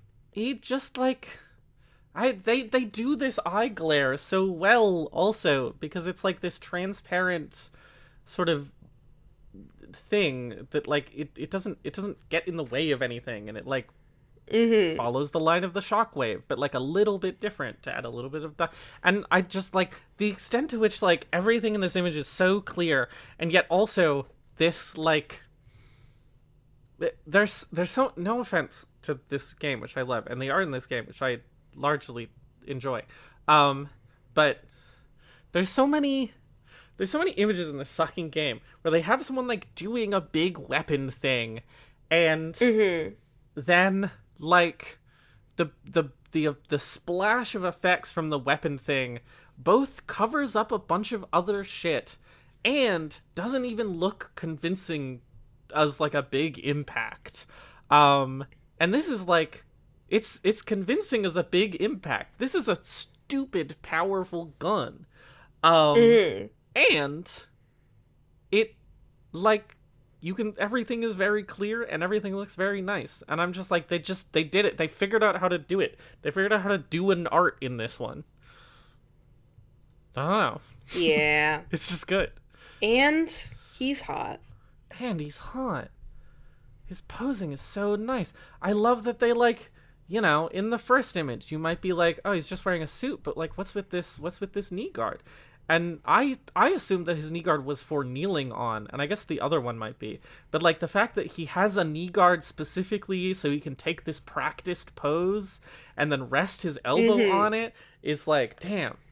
That's so He's well got his little thought out. He's got his little box that he creates his sniper perch with, so he can rest his rifle on it. Oh, and yeah. that's in the image, and it's also in the sprites. Uh-huh. Crazy. It's good. Crazy image. Crazy good image. I don't give a fuck about the Full Stop Office, but the Full Stop Office guys in Limbus Company are like... Whew. Yep. In fucking Library Ruina, the Full Stop Office exists exclusively to get fucking owned by Argalia. Like, Yeah. that's the only reason why they're there, is so that Argalia can show up and be like, let me tell you about the lore of the city and why you shouldn't use guns. He. And, like, but then they were like, yeah, you know who we should add to Limbus Company? The Full Stop Office, and we should make them hot lesbians. Yeah. Real. I don't know. I like him. Anyway, another guy that I like is Kurakumo Clan Wakashu Heathcliff. Otis. Also, that is part of it, yes. Another guy I like is Otis, who's in this image. I'm gonna have to give it a second to talk about Otis. Because Otis I notice. don't think... I'm posting an Otis notice. Notice the Otis noticer. I don't think I'll be able to do this in the real Otis episode, which is also forever away. To talk about this. But like, Otis has a Blade lineage identity that released at the beginning and the release of the game. And then in her Blade lineage identity, she wears a bodysuit with full sleeves. And nobody has both a Blade lineage and a Kurakumo identity, which strongly implies that this Otis cameo is her being a fucking turncoat. Either she defected from the Kurakumo clan at some point and joined the Blade lineage, or she's a double agent. I don't know. I don't understand. She's got the same scar on her face and everything. Also, she's hot. Look at her in this little, like, boring-ass businesswoman outfit with her suit around her shoulders and her little old lady glasses and her wristwatch. I like, love the dinky little wristwatch. Like, that's so She's always good. gotta have a watch. Uh-huh. But in this one, it's just this, like, shitty little, like... This motherfucker cost $10. It did. She's having a nice time. Anyway, Bishy Boy Heathcliff. This isn't the Bishy image of him. No. But the Upside 3 is him being a Bishy. A Bishy boy. I am sort of like neutral on this Heathcliff. Like, I think he looks fine. Mm-hmm. This is a very convincing board expression. He's drawn very well. He's got your classic, like, tits out Kurakumo thing where you can see their titty tattoos. Very important. You always gotta see, like, the tattoo. You always cleavage. gotta see the titty tattoos. You always gotta see the titty tattoos. Sounds like a fucking, Parappa the Rapper song. Titty tattoo. Gotta always see the titty tat. No, I lost it. Anyway, you always gotta see the titty. Always gotta see the titty tattoos. There you go. Thank you. Heathcliff IMO is fine. He's attractive. He looks nice. He's drawn nice. I think these tattoos look nice. I really like looking at this image. Just like generally, it's got sort of like it really, really gets across this kind of like bored calm. Him and Otis are both bored in different ways. And the framing of this sort of like, she's just sort of like, if I stick to my guns, we'll get through it eventually. And this is because she's a little bit more formal, she's like framed by this window perfectly because she's doing a perfect job. And then Heathcliff is like, I don't care, I'm gonna put my elbows on the table like you're not supposed to do in manners. And because of this, he's like leaning out of the frame of his window, and it's like, it's nice, cute composition, and I really like just like this warm, soft, like orange light. With the like green in the background, koi ponds. And the little fish, and like,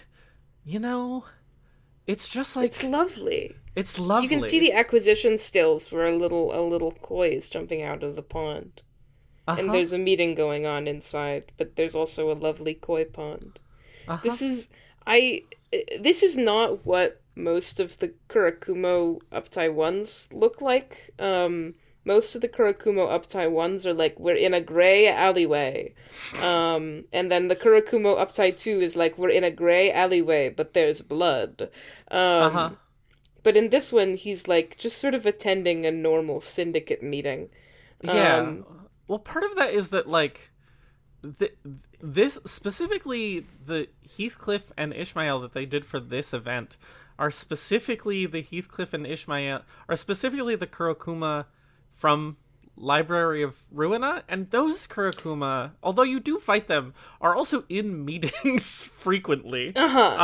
Which is very funny. They hit that contrast of like, what if you put a ninja guy in a meeting really well? What if you put a ninja guy in a meeting? I do need to correct you briefly. They're not literally Sayo and Yang. They're just meant to mirror Sayo and Yang, because Ishmael in the Upside story talks about how Sayo got ate by the Libe. Yeah, I didn't even mean that they were literally. I just meant that they're aping this specific bit of the Kurokuma from Library, which isn't it funny if you put the Yakuza in a meeting? They're not ninjas. Isn't it funny if you put the Yakuza in a meeting? All of the fingers are like this, and by extension, the syndicates under them. The Kurokuma are a part of the thumb, and so they have to go to fucking meetings. Go to my meeting. Go to my meeting and get my fucking tongue cut out. Yeah. But I appreciate this Heathcliff for himself more than you do. I like the, we talked about the musculature of the arms improving. And he doesn't have like massive biceps, which is honestly a relief. His biceps are too large in the other ones. But he's got real musculature on his forearm, and like I'm really fond of his sort of one eyebrow furrowed, one eyebrow up expression. And he's got nice bangs, and then the light hits him nicely. And I just think that he should be in a shitty little meeting. Yeah. You're right about the expression is like is quite nuanced. It really gives off the sense that he's listening and having like an internal monologue about it, Like he is. He has thought. He's not dissociating. He has thoughts about the meeting, but he's like, I can't fucking say anything because I'll get my tongue cut out. So I just have to fucking sit here. Cut out. God damn it. I agree with you about the musculature also. Like, I really like, he looks strong. Otis also looks strong. I don't remind me. She's got nice forearms. That's not what we're here for. But like he's got like a, there's different ways to draw strong people and different ways to have musculature, and he's got sort of like a litheness that someone who like you would use a slashing sword that requires a high amount of dexterity would have. Famously, katanas... You would use a slashing sword that requires a high amount of dexterity. I would? No, he would. Oh. Due to his musculature. He looks agile. He looks strong, but he looks agile. Yeah. It's good. And then in his Upside 3, they made him a bishy boy. They did. I feel like they made his... This is I the most... I feel like they made his tits It's the flatter most in this sex one. appeal image in this video game. Oh no, they made his tits bigger, but they just go more out to the side. He does have a boob. If you look at the shape of his... He does have boobs. Like, his... You his can see them. His right side. That's a boob. That's a boob. That's a boob. They keep drawing him like a fucking lesbian. This is less of a lesbian image than others. I don't know. Because he's... I think this is less of a lesbian image than others. But like, look at him. He's carding his bloody hand through his hair, thus smearing blood onto his face, with his sword resting on his shoulder that's actively dripping blood in a way that doesn't look like shit for once. This background is really nice. You get the same effect as like Blade Lineage Sinclair with the sky opening up behind him that like lights him from the back. But you also see, like, there's this one guy who's just fucking owned on the left, L.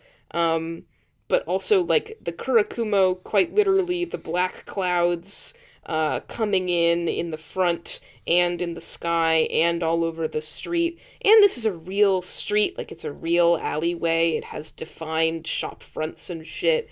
And it goes all, like, you know... It's just compositionally, there's him in the center, and there's the sky, which radiates out from him, and there's the alleyway, which goes in directly to his tits. It's all pointing to the tits. It's all pointing to the tits. It is kind of all pointing to the tits. Anyway, I'm quite fond of him in this one. There's like, you know, there's not necessarily follow through between these two, but there's just like, there's such a clear sense of character of like, in a really simple but just really well executed, because he looks really nice in both of them, of just like guy who hates meetings, guy who thinks it's cool to use a katana, and like I love that for him. I love this shirt even looks... more than looking at this image, although you finish. This shirt really looks really nice in the way that it falls over him. Like it looks like a silk shirt specifically, in like, I don't know, hard to describe, but the way it's a little bit reflective, the way that it crinkles specifically, do a good job of making it look like a specific kind of shirt, which is always fun for me because I like clothing and weapons. Things that Ivy likes. She likes clothing and weapons. And birthday gift ideas. Clothing and weapons. You know, don't get me clothing because I only wear one outfit. Don't buy Ivy clothing. You can get me weapons. I think that's all I had to say. I have more things to say, but you can say we can trade off now. Such is all I have to say. Isong. The thing I like even more than looking at this image, which is fantastic, is looking at his sprites. I love that they've added the idle animations to all of these pages now, because his idle animation in particular is great, and his idle sprite in general is great. I love his cocky little lean forward with his katana over his shoulder, and the way he's like bending his knees and sending his body forward towards you because he's a member of the fucking Yakuza. I love how thrilled he looks to be fighting in every single one of his sprites. I love his super stylish guard with the one-handed katana look and one hand in his pocket. Look at this faggy and then his little evade sprite. I know, his evader, he's like, look at me. Look at me. Now, it's like, now I have a question. What is your deal? Does he look more like a lesbian in his sprites? Well, he has more boobs in the sprites. He also like fully has eyeliner. He's got like intense eyeliners on this sprite. He really does. He's genderqueer. Good for him, honestly. Good for him. The thing that the world needed: genderqueer Heathcliff from Wuthering Heights. Anyway, I think the world needed it. I think that both of these images are like fantastic. I like both of them. Both of them just like radiate so much energy and care in every like minute corner of the screen. Yeah. even these like Kurokuma dark clouds look really nice for like screen cluttering effects. I don't mind them because they did them good. You do them good. I don't mind them. It's why doesn't everyone just make it good? Yeah, why don't they just I don't understand why people don't just like make it good. I mean, Full Stop and Kurokuma are the most recent, so maybe from now on Heathcliff's will be good. I believe. Inshallah. But just like every inch of these just like drips with feel. So delightful. I love the like the color contrast between these two is so nice. There's some compositional like follow through even where it's like it kind of it flips a little bit where like in one the pillar means that the background is protruding out towards the middle, and then in two the background is going in towards the middle in a really pleasing and symmetrical way. I really like how the color scheme of the first one is like it's like green. It's like green with golden light, and then in the second one it's red with silver light. It's just like, we're flipping the colors in a really like it's good. I like it. I'm fond. And I like how in the first one he's like specifically out of center of his perfect little window of light, but in the second one he's perfectly in his little window of light. Again, this is my point with like how Otis is framed. Because Otis is like in her element and he's out of his element. And then using Otis being perfectly framed as a reference where like we can understand not just through like basic compositional kind of intuition, which it also has, but through a thing that it's set up via background Otis, that he's in his element. Load-bearing background Otis. She's so load-bearing with her nice arms. One of my favorite qualities about her. I even like how in his idle animation and in his sprites, like he feels in his element, but he's also still got a little bit of that like meeting restlessness. Like he's almost feels like he's ready to go. Yeah, he almost feels like he's tapping his foot. Like, can we get through the our turn-based RPG and get to the real-time brawl? Did you like that one? I did. Glad. The real goal of this podcast is trying to find a joke that Ash specifically really likes. You can't give away the game like that. It makes me feel too vulnerable. Should we move on to talking about ego? Yeah. What order do you want to do these in? I don't remember what order we did Ishmael in. Did we I don't remember either. Did we end with Whale? I don't remember. I don't remember either. I guess we might as well end with Binds? Yeah. Sure.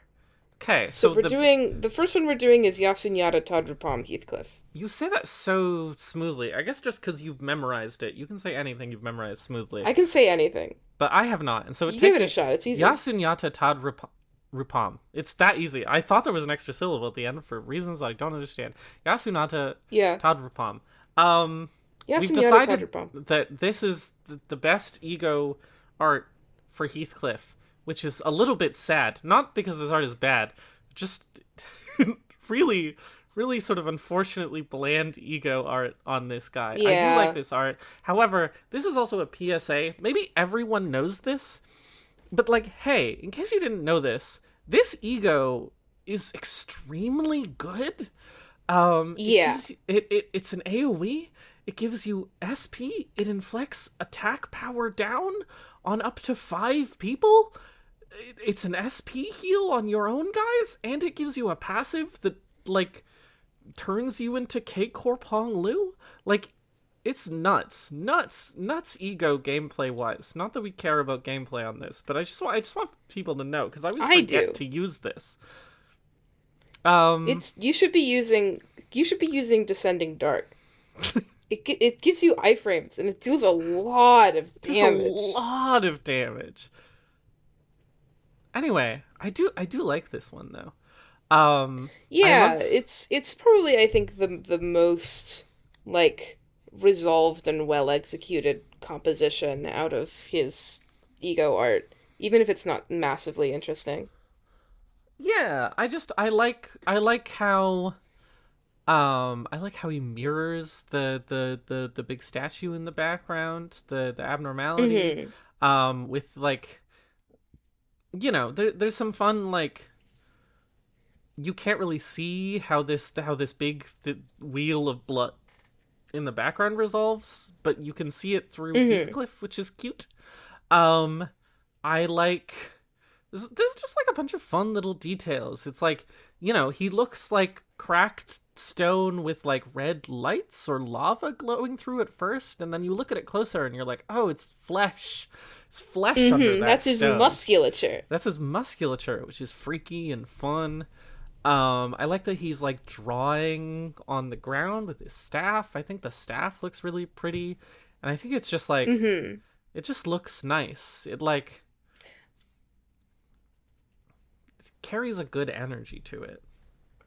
I like the painting work on his his shawl that he's got on. Yeah. Um, this red backlighting on it is super great. But also just like the way that the end of it kind of fades into the background and how it's tattered and whips in the wind. Yeah. It's great. Also, Oh, I've never really thought about the garment that he's wearing in this ego before. Can someone draw him standing up in this garment? Thanks. My I'm solemn like, request to you. is More Heathcliffs in tunics. hang on. I'm looking at my form empties really quick. How do I look at you, the enemy? I need to look at the status effects that you apply. Isn't the Karma? okay? Maybe I'm stupid. Isn't I thought there was some status effect or visual effect or something of to my form empties that was like an infinity symbol, but maybe I'm Yes, stupid. you're correct. Okay, the scarf Um, forms an infinity symbol. It's very subtle, but if you follow the line of the scarf, it's an infinity symbol, mm-hmm. which is like, that's very I like cute. it. And it's fun to follow with your eyes, just sort of normally as an object. It's Wee pleasant. wee wee wee wee wee. That's me following it with my mouse. Uh-huh. Wee. Anyway, it's just great. There's a lot of detail on this little staff. Yeah, I know. This thing is so like, it's so ornamented. It's really nice. Mm-hmm.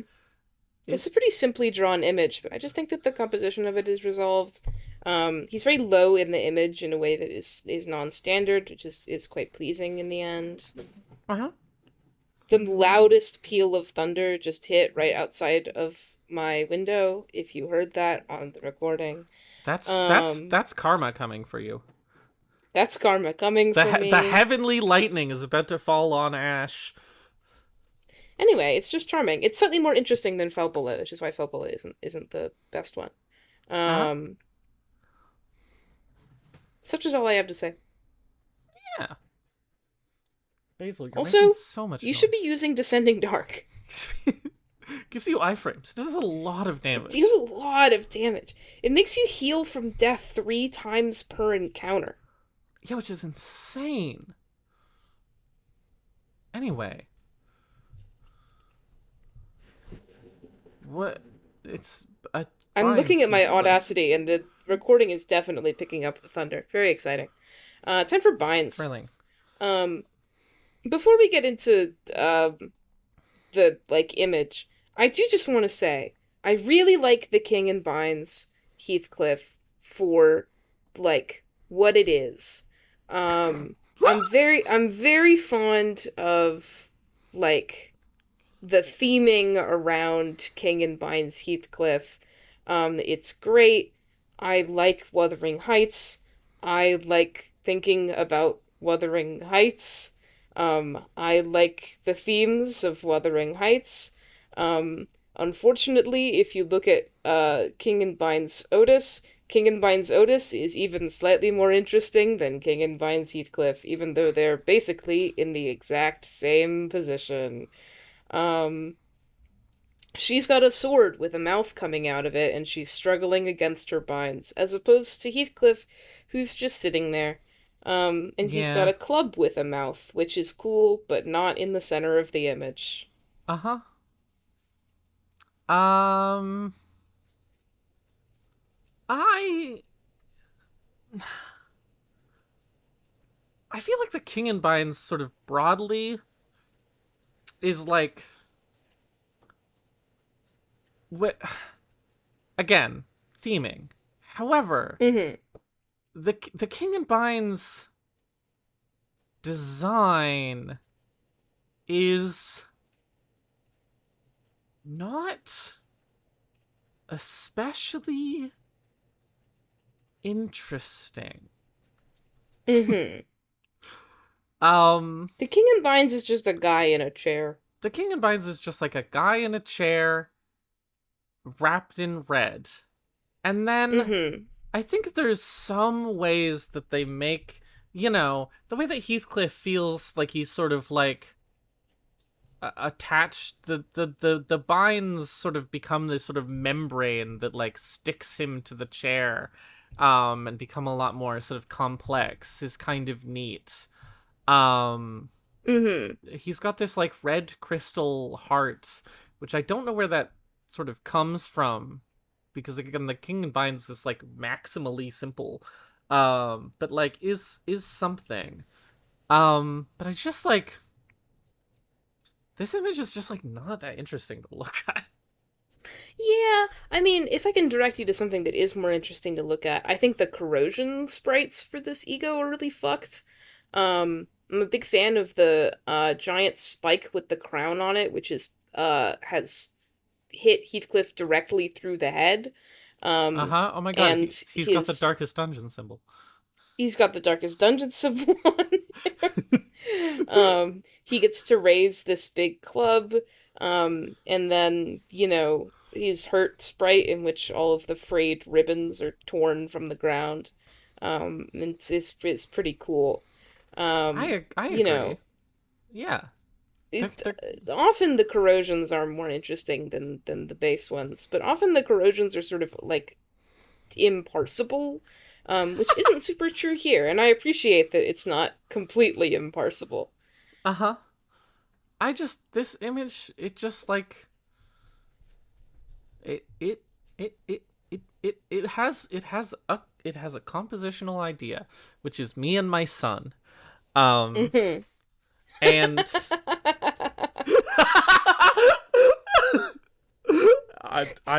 I'm not wrong. I like it. It's literally like picture of big stormtrooper next to picture of small stormtrooper. Me and my Don't son. talk to me or my son ever again. Don't talk to me or my son ever again. Don't release me or my son from our binds ever again. Um, and that's cool, but it's an extremely centered composition in a way that I don't find particularly interesting, because the details that knock the symmetry are mostly just bandages and this club that I don't care for. Why does the club have Hmm. like stubble? What's up with that? What's with these like I it's I like don't mind it. it's like you know how in cartoons guys will have like a little bit of hair and it's just six little lines. It has cartoon Hmm. hair. What's up with that? Um I don't I'm mind not it. I think it's a I'm little not a fucked up, which I I'm like. yeah, I'm not especially compelled by this club. This image has two colors, but they're it sort of has like a range of color between yellow and red, but it's also very dull. It just doesn't. Hmm. I don't know. There's things that I don't. There's things here. Notice how the King and Binds is like his binds are lifting him up towards the light, but Heathcliff's binds are holding him down towards the darkness. I'm like, that's composition. But I'm also just like, I don't know. They just sort of gave Heathcliff not a particularly compelling season ego, which Yeah. I don't know. Was this before or after Wingbeat Ishmael? This was pre Wingbeat Ishmael. April 11th, and Wingbeat Ishmael was question mark. This was because Wingbeat Ishmael. Well, because Wingbeat Ishmael came out while I had caught up to the game and was actively playing, which was after this season.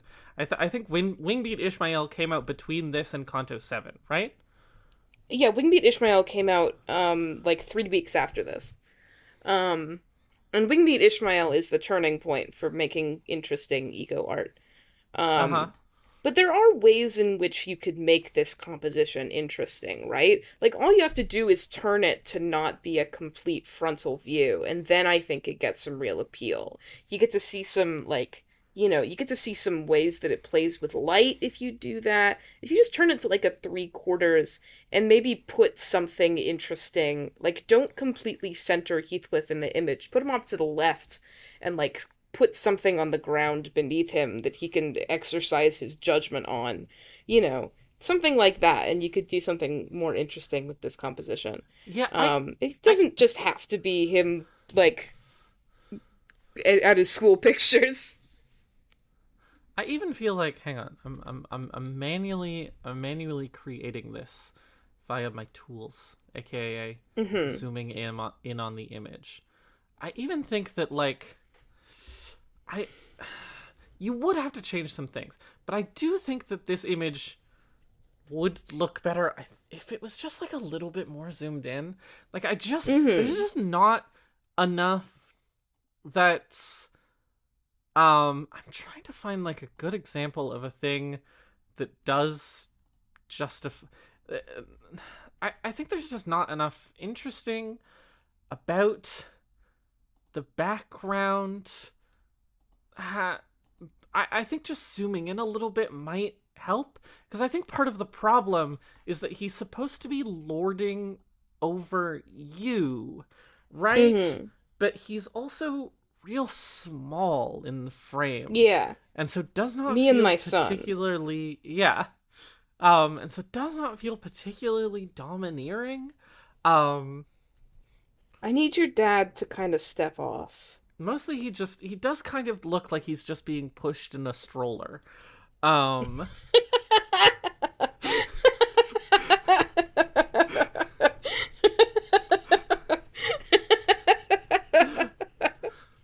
don't know what this to image tell you. really appeals to me.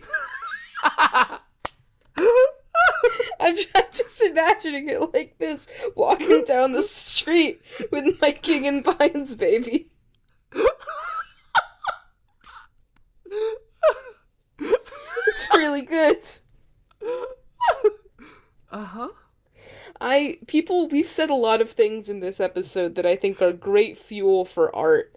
And I'm just saying, like, I don't know, somebody needs to get on this for me. People, it's Father's Day weekend. Happy Father's Day weekend.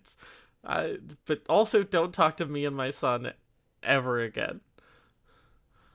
Happy Father's Day weekend to this dad.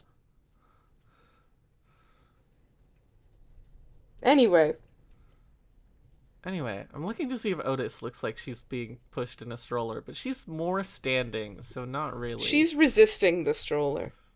She's like, no, I want to walk. I want to walk. I want to walk. I don't want to go in the stroller. I want to walk. And it's like, babe, you're so tired. You have to go in the stroller. Otherwise, you're going to fall to the ground and start crying. It's like, no, I don't want a stroller. That's Otis. That's what Otis is like. I want to raise my sword of Damocles. No. No. I don't want that. Anyway, that's Heathcliff, I guess. Unless we have more to say about the King of Pines. I think we ended on a good note there. Yeah. That's Heathcliff. That's Heathcliff. Now we gotta give him numbers. Cuteness. He's at least a little bit cute. He's got at his least a sort of- little bit cute. He has he has charming moe. Yeah, he's got a sort of weird, charming British schoolboy kind of thing going on. Mm-hmm. He's got ladness, and lads are sort of like, well, not all lads, but there's an aspect to lads that are cute, an earnestness to him, an earnestness to the lad. I think he's at least a 2, if not a 3. I don't know if I would call Heathcliff equally cute and not cute. Well,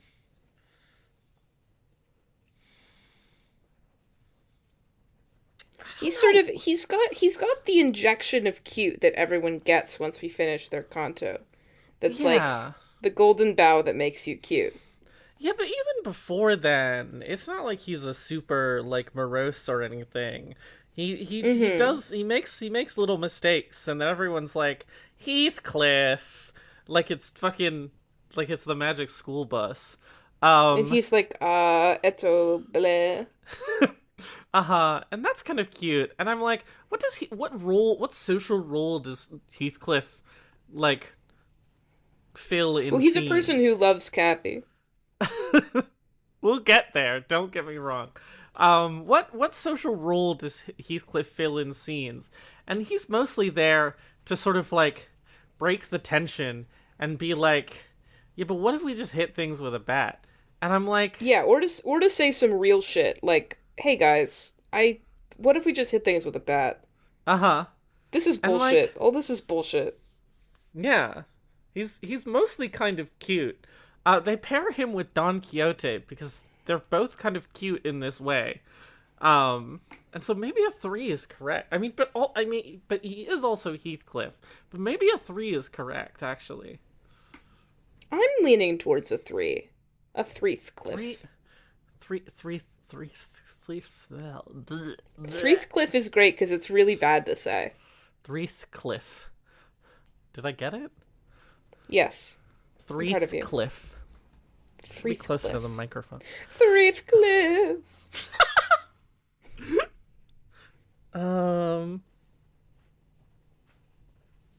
It's me. Are you it's satisfied with that? Cath 3. Catherine. Catherine and Threathcliff. Catherine and Threathcliff. It gets harder to say the more you say it. We have to move on. Appeal. Appeal. I don't think he's that appealing. Yeah, I think it's lower. I think he's more cute than he is appealing, which I don't think is what people would expect us to say about Heathcliff, but it's true. Heathcliff, kind of like the normal guy, is like, he's kind of annoying. And like, nobody really likes hanging out with him except for Don Quixote, who has no sense of filter or perception, even once she's smart, and Roja, who does class consciousness with him, but that's sort of the only time they hang out. We discussed this last episode. His lack of friends. Yeah, but like he's not a 0 for sure. I'm like working up from a 0 now. He's like. He's got sort of like a chummy earnestness to him that's like, don't worry about it, lad. He really would love to go out for drinks. He would. He really would love to go out for drinks with you. I do think he would get too drunk. I just don't know if you want to go out for drinks with him. But the fact that I think he's gonna cause a scene at the bar, or you're gonna take him home crying. Yeah, but like the fact that he wants to go out for drinks with you is at least a little bit appealing. Well, I think it's more cute than it is appealing. Yeah, fuck, you got me there. But like, he's friendly enough to, I don't know, but is he only incidentally appealing? That's the question. I think we should use our very helpful framing. If there's any place where I think, he can earn appeal points, it's that he's very sensible. Like, when you get down to... When he's not flustered and, like, defensive, he has a very reasonable, sort of everyman way of thinking. Uh-huh. that tends to be a voice of reason, despite how you would expect. Uh-huh. And that has an appeal because no one on this fucking bus is normal. And sometimes it's nice to just, like, get some straight talk from a normal guy. Uh-huh. Well, Although we're not discussing whether or not it's straight talk yet. Uh-huh. Yeah. I should have just let you do the joke, sorry. Oh, I appreciated that we both went the same way. Uh-huh. But is that more than incidentally appealing? Or is that only I don't incidentally know. appealing? I think it might just be incidental due to the circumstances. I think he might be only incidentally appealing. But Due to the circumstances and the people that he's around, he's more appealing than he otherwise would be because no one's normal. I'm just looking at the faces of all the sinners and thinking about who we've done and who we've talked about and, like,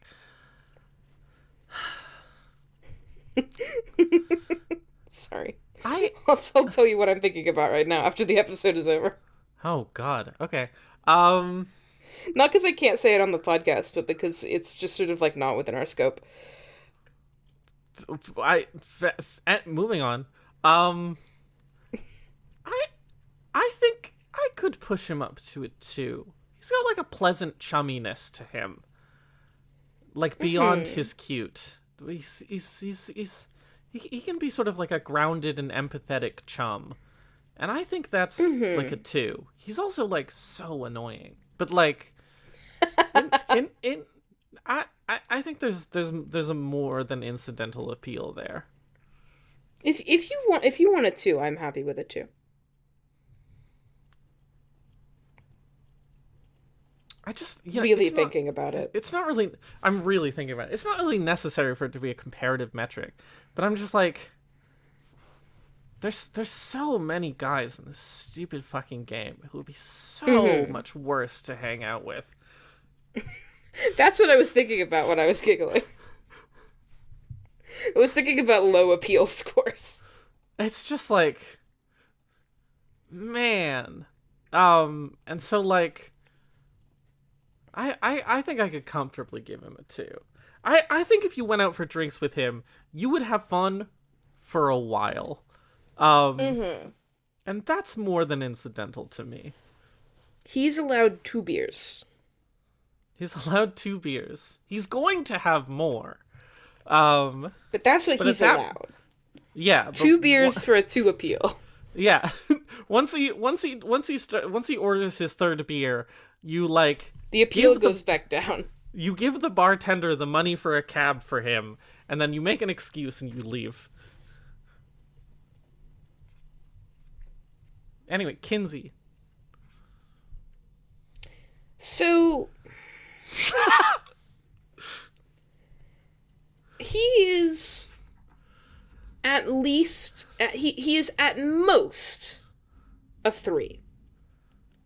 Because he's not more attracted to men than he is to women. This is my hard line. Can I... Oh man, this episode is longer than I thought it would be.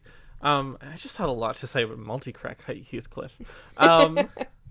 But can I...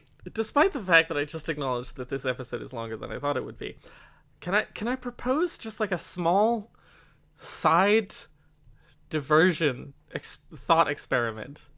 Which is in the new world order gender binary, which is Cathy's and people who love Cathy's. What does Cathy homosexuality and Cathy lover homosexuality look like?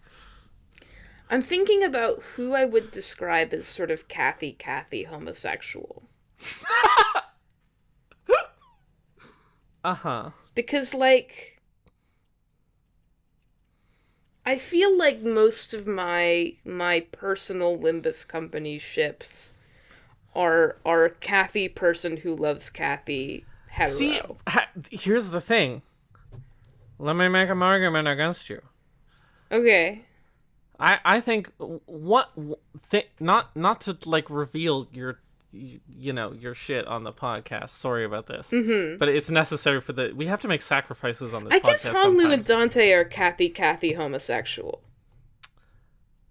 I don't know if that's what you were about to say.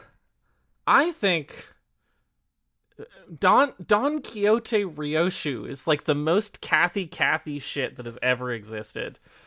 You think Ryoshu is Cathy?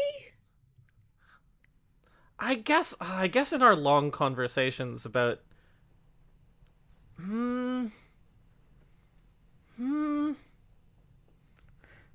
think Ryoshu is arguably maybe non-binary on account of sort of her lack of people who love Cathy to her, and also like sort of her lack of a Cathy to love.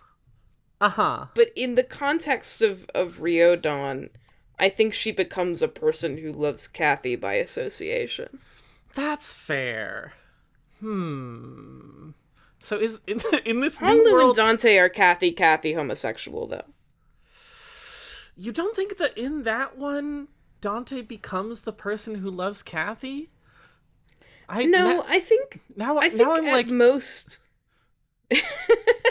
I think at best, Honglu is extremely Cathy, and Dante believes themselves to be a person who loves Cathy but is extremely Cathy. And like all of the sinners are going through a person who loves Cathy transformation about Dante. So like really, they're Cathy homosexual and person who loves Cathy homosexual. Fascinating. What I started thinking about is that like in our new world order gender binary, is it like a horrible hellscape where only straight people exist?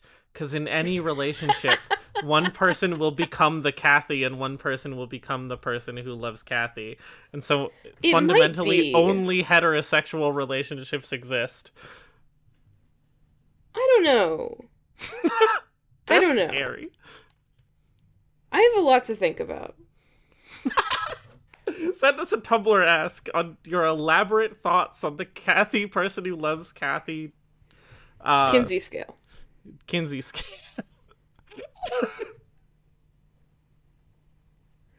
I think.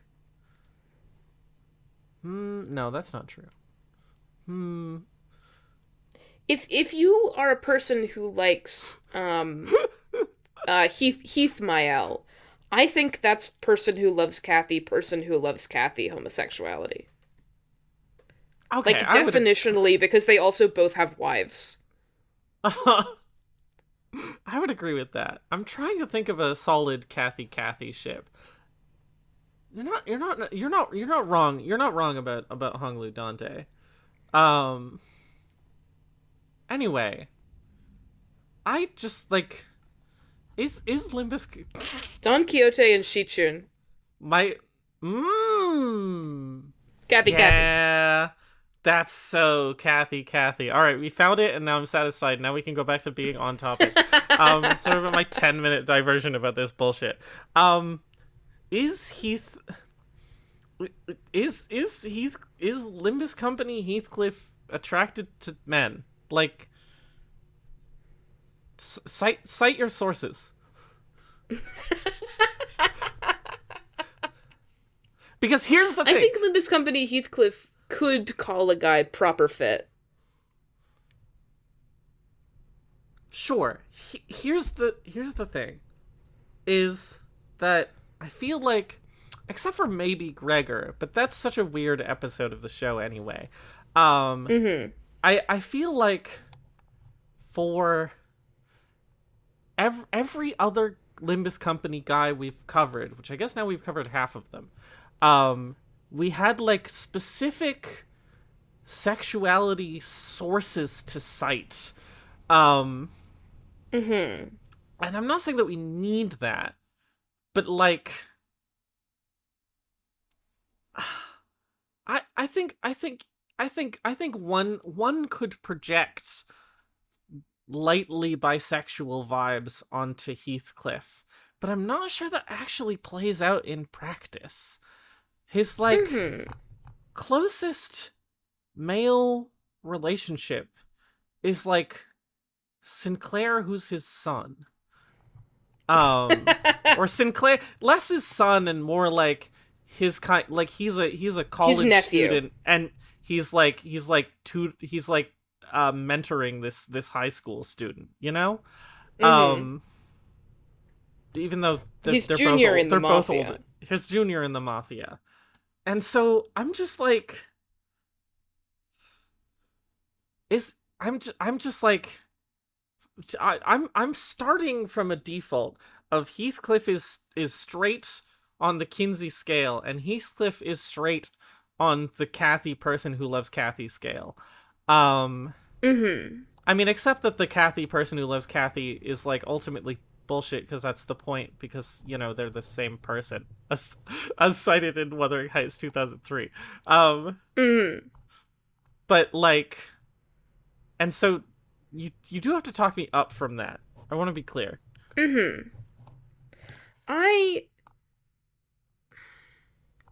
I don't know, because I am, like, to an extent, I've written a lot about what I feel about the various sinners and their genders and sexualities. No one will be surprised to hear this.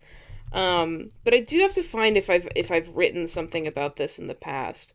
But, like, it's currently my argument, devoid of any previous sources, is like, what if something homosexual happened in the Dead Rabbits? Sure.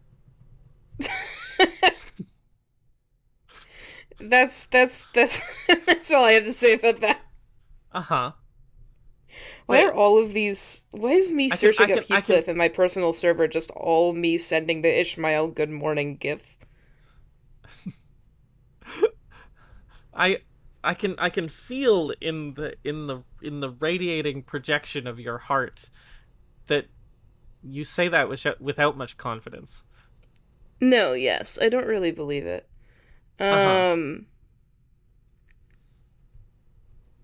I could give him a 1 if you want, but like genuinely. Oh, I found my list of shit to say. It's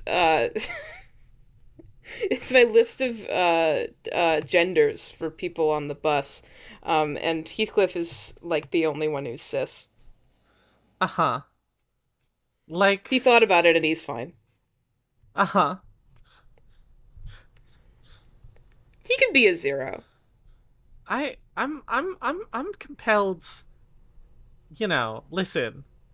This is gonna be crushing, but like, I think even when Heathcliff looks like a lesbian, which is often weirdly, he looks sort of like. I think that when we sort of zero that back on Heathcliff as a man, he doesn't look gay. He's just a person who's attracted to women. Yeah. Does that make sense? He looks like a person who's attracted to women to me. Except for maybe Kurokuma Uptie 3, but like, I think if he's a 1, it's because he's queer by association, with all of his gay friends. But I think he's probably intrinsically pretty 0. Yeah, I'm quite compelled by like the framing of like fucking Kanto 5 and into District Miracle in District 20 of just like straight guy and his 2 lesbian best friends. It's like, it really is. You know, he's even like in the middle of them in the order. I don't know. 0? 0. Talking about that took longer than I thought, but like, I appreciate you going through the nuance. It's important to go through the academic rigor of whether or not he's straight. the process. We have journalistic integrity. We have journalistic integrity. Never. Don't accuse him of not having journalistic that. Oh, I'm dying. We have to end the podcast. I'm gonna drink some more Mountain Dew. Wait, I have to do my stupid pitch. Hello, people who just listened to this podcast. Thank you for listening to this podcast. We can't do Limbus Company stuff very often because there just isn't that much of it. But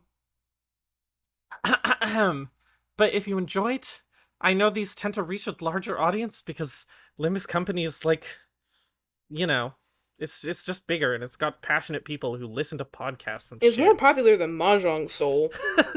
However, one, if you enjoyed it, fucking share it to your friends. Clip out your favorite joke on YouTube and then send it to people. You know, send it in Draw the king in binds, straw rolling binds Heathcliff around in a stroller. And then, like, you know, let people know we're a really small podcast. We like have no marketing or anything. It's all word of mouth and like the Tumblr. So if you enjoyed it, do that and consider. What's my normal pitch? If you're a person who likes Limbus Company, you're probably a person who likes weird thoughts on art, because that's what Limbus Company is. It's them having weird thoughts on like classic novels, which is so weird. And we have weird thoughts on art. And if you think that we're funny and amusing and you like art, you can check out some of our other stuff, or you can just stick around for Limbus Company stuff, more of which is coming. Was that decent? Did that suck? Yes. Okay. Sorry, I'm kind of hungry. I think that if you listen to this episode and you enjoyed it, you should try one episode of the rest of the podcast. And if you are like, I don't really care about this, that's fine. You don't have to listen to the rest of the podcast or care about it. I appreciate that you're here, and that you're listening to our Limbus Company episodes. The art in this game is good. Yeah. Sometimes it's not great. I know. But a lot of the time it's very good. It's always fun to talk about, is the thing. It's always fun to talk about. It's always fun to talk about. When new identities release an ego and shit, you should be screenshotting that shit and talking about it with your friends. Yeah. And talking about the art direction. Talk about It's fun, and it's free. It's free to talk about the rhythm of the composition. And then people will think you're It's smart. free to talk about the rhythm of the composition. It's free to talk about the rhythm of the... Bleh. Okay, I think we need to go. We have to go. We have to go. Back to our wuthering heights. Goodbye. Okay, bye.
아직 완전하지 않다.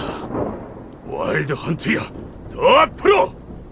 캐서린에게 내 사랑의 절규가 닿을 때까지!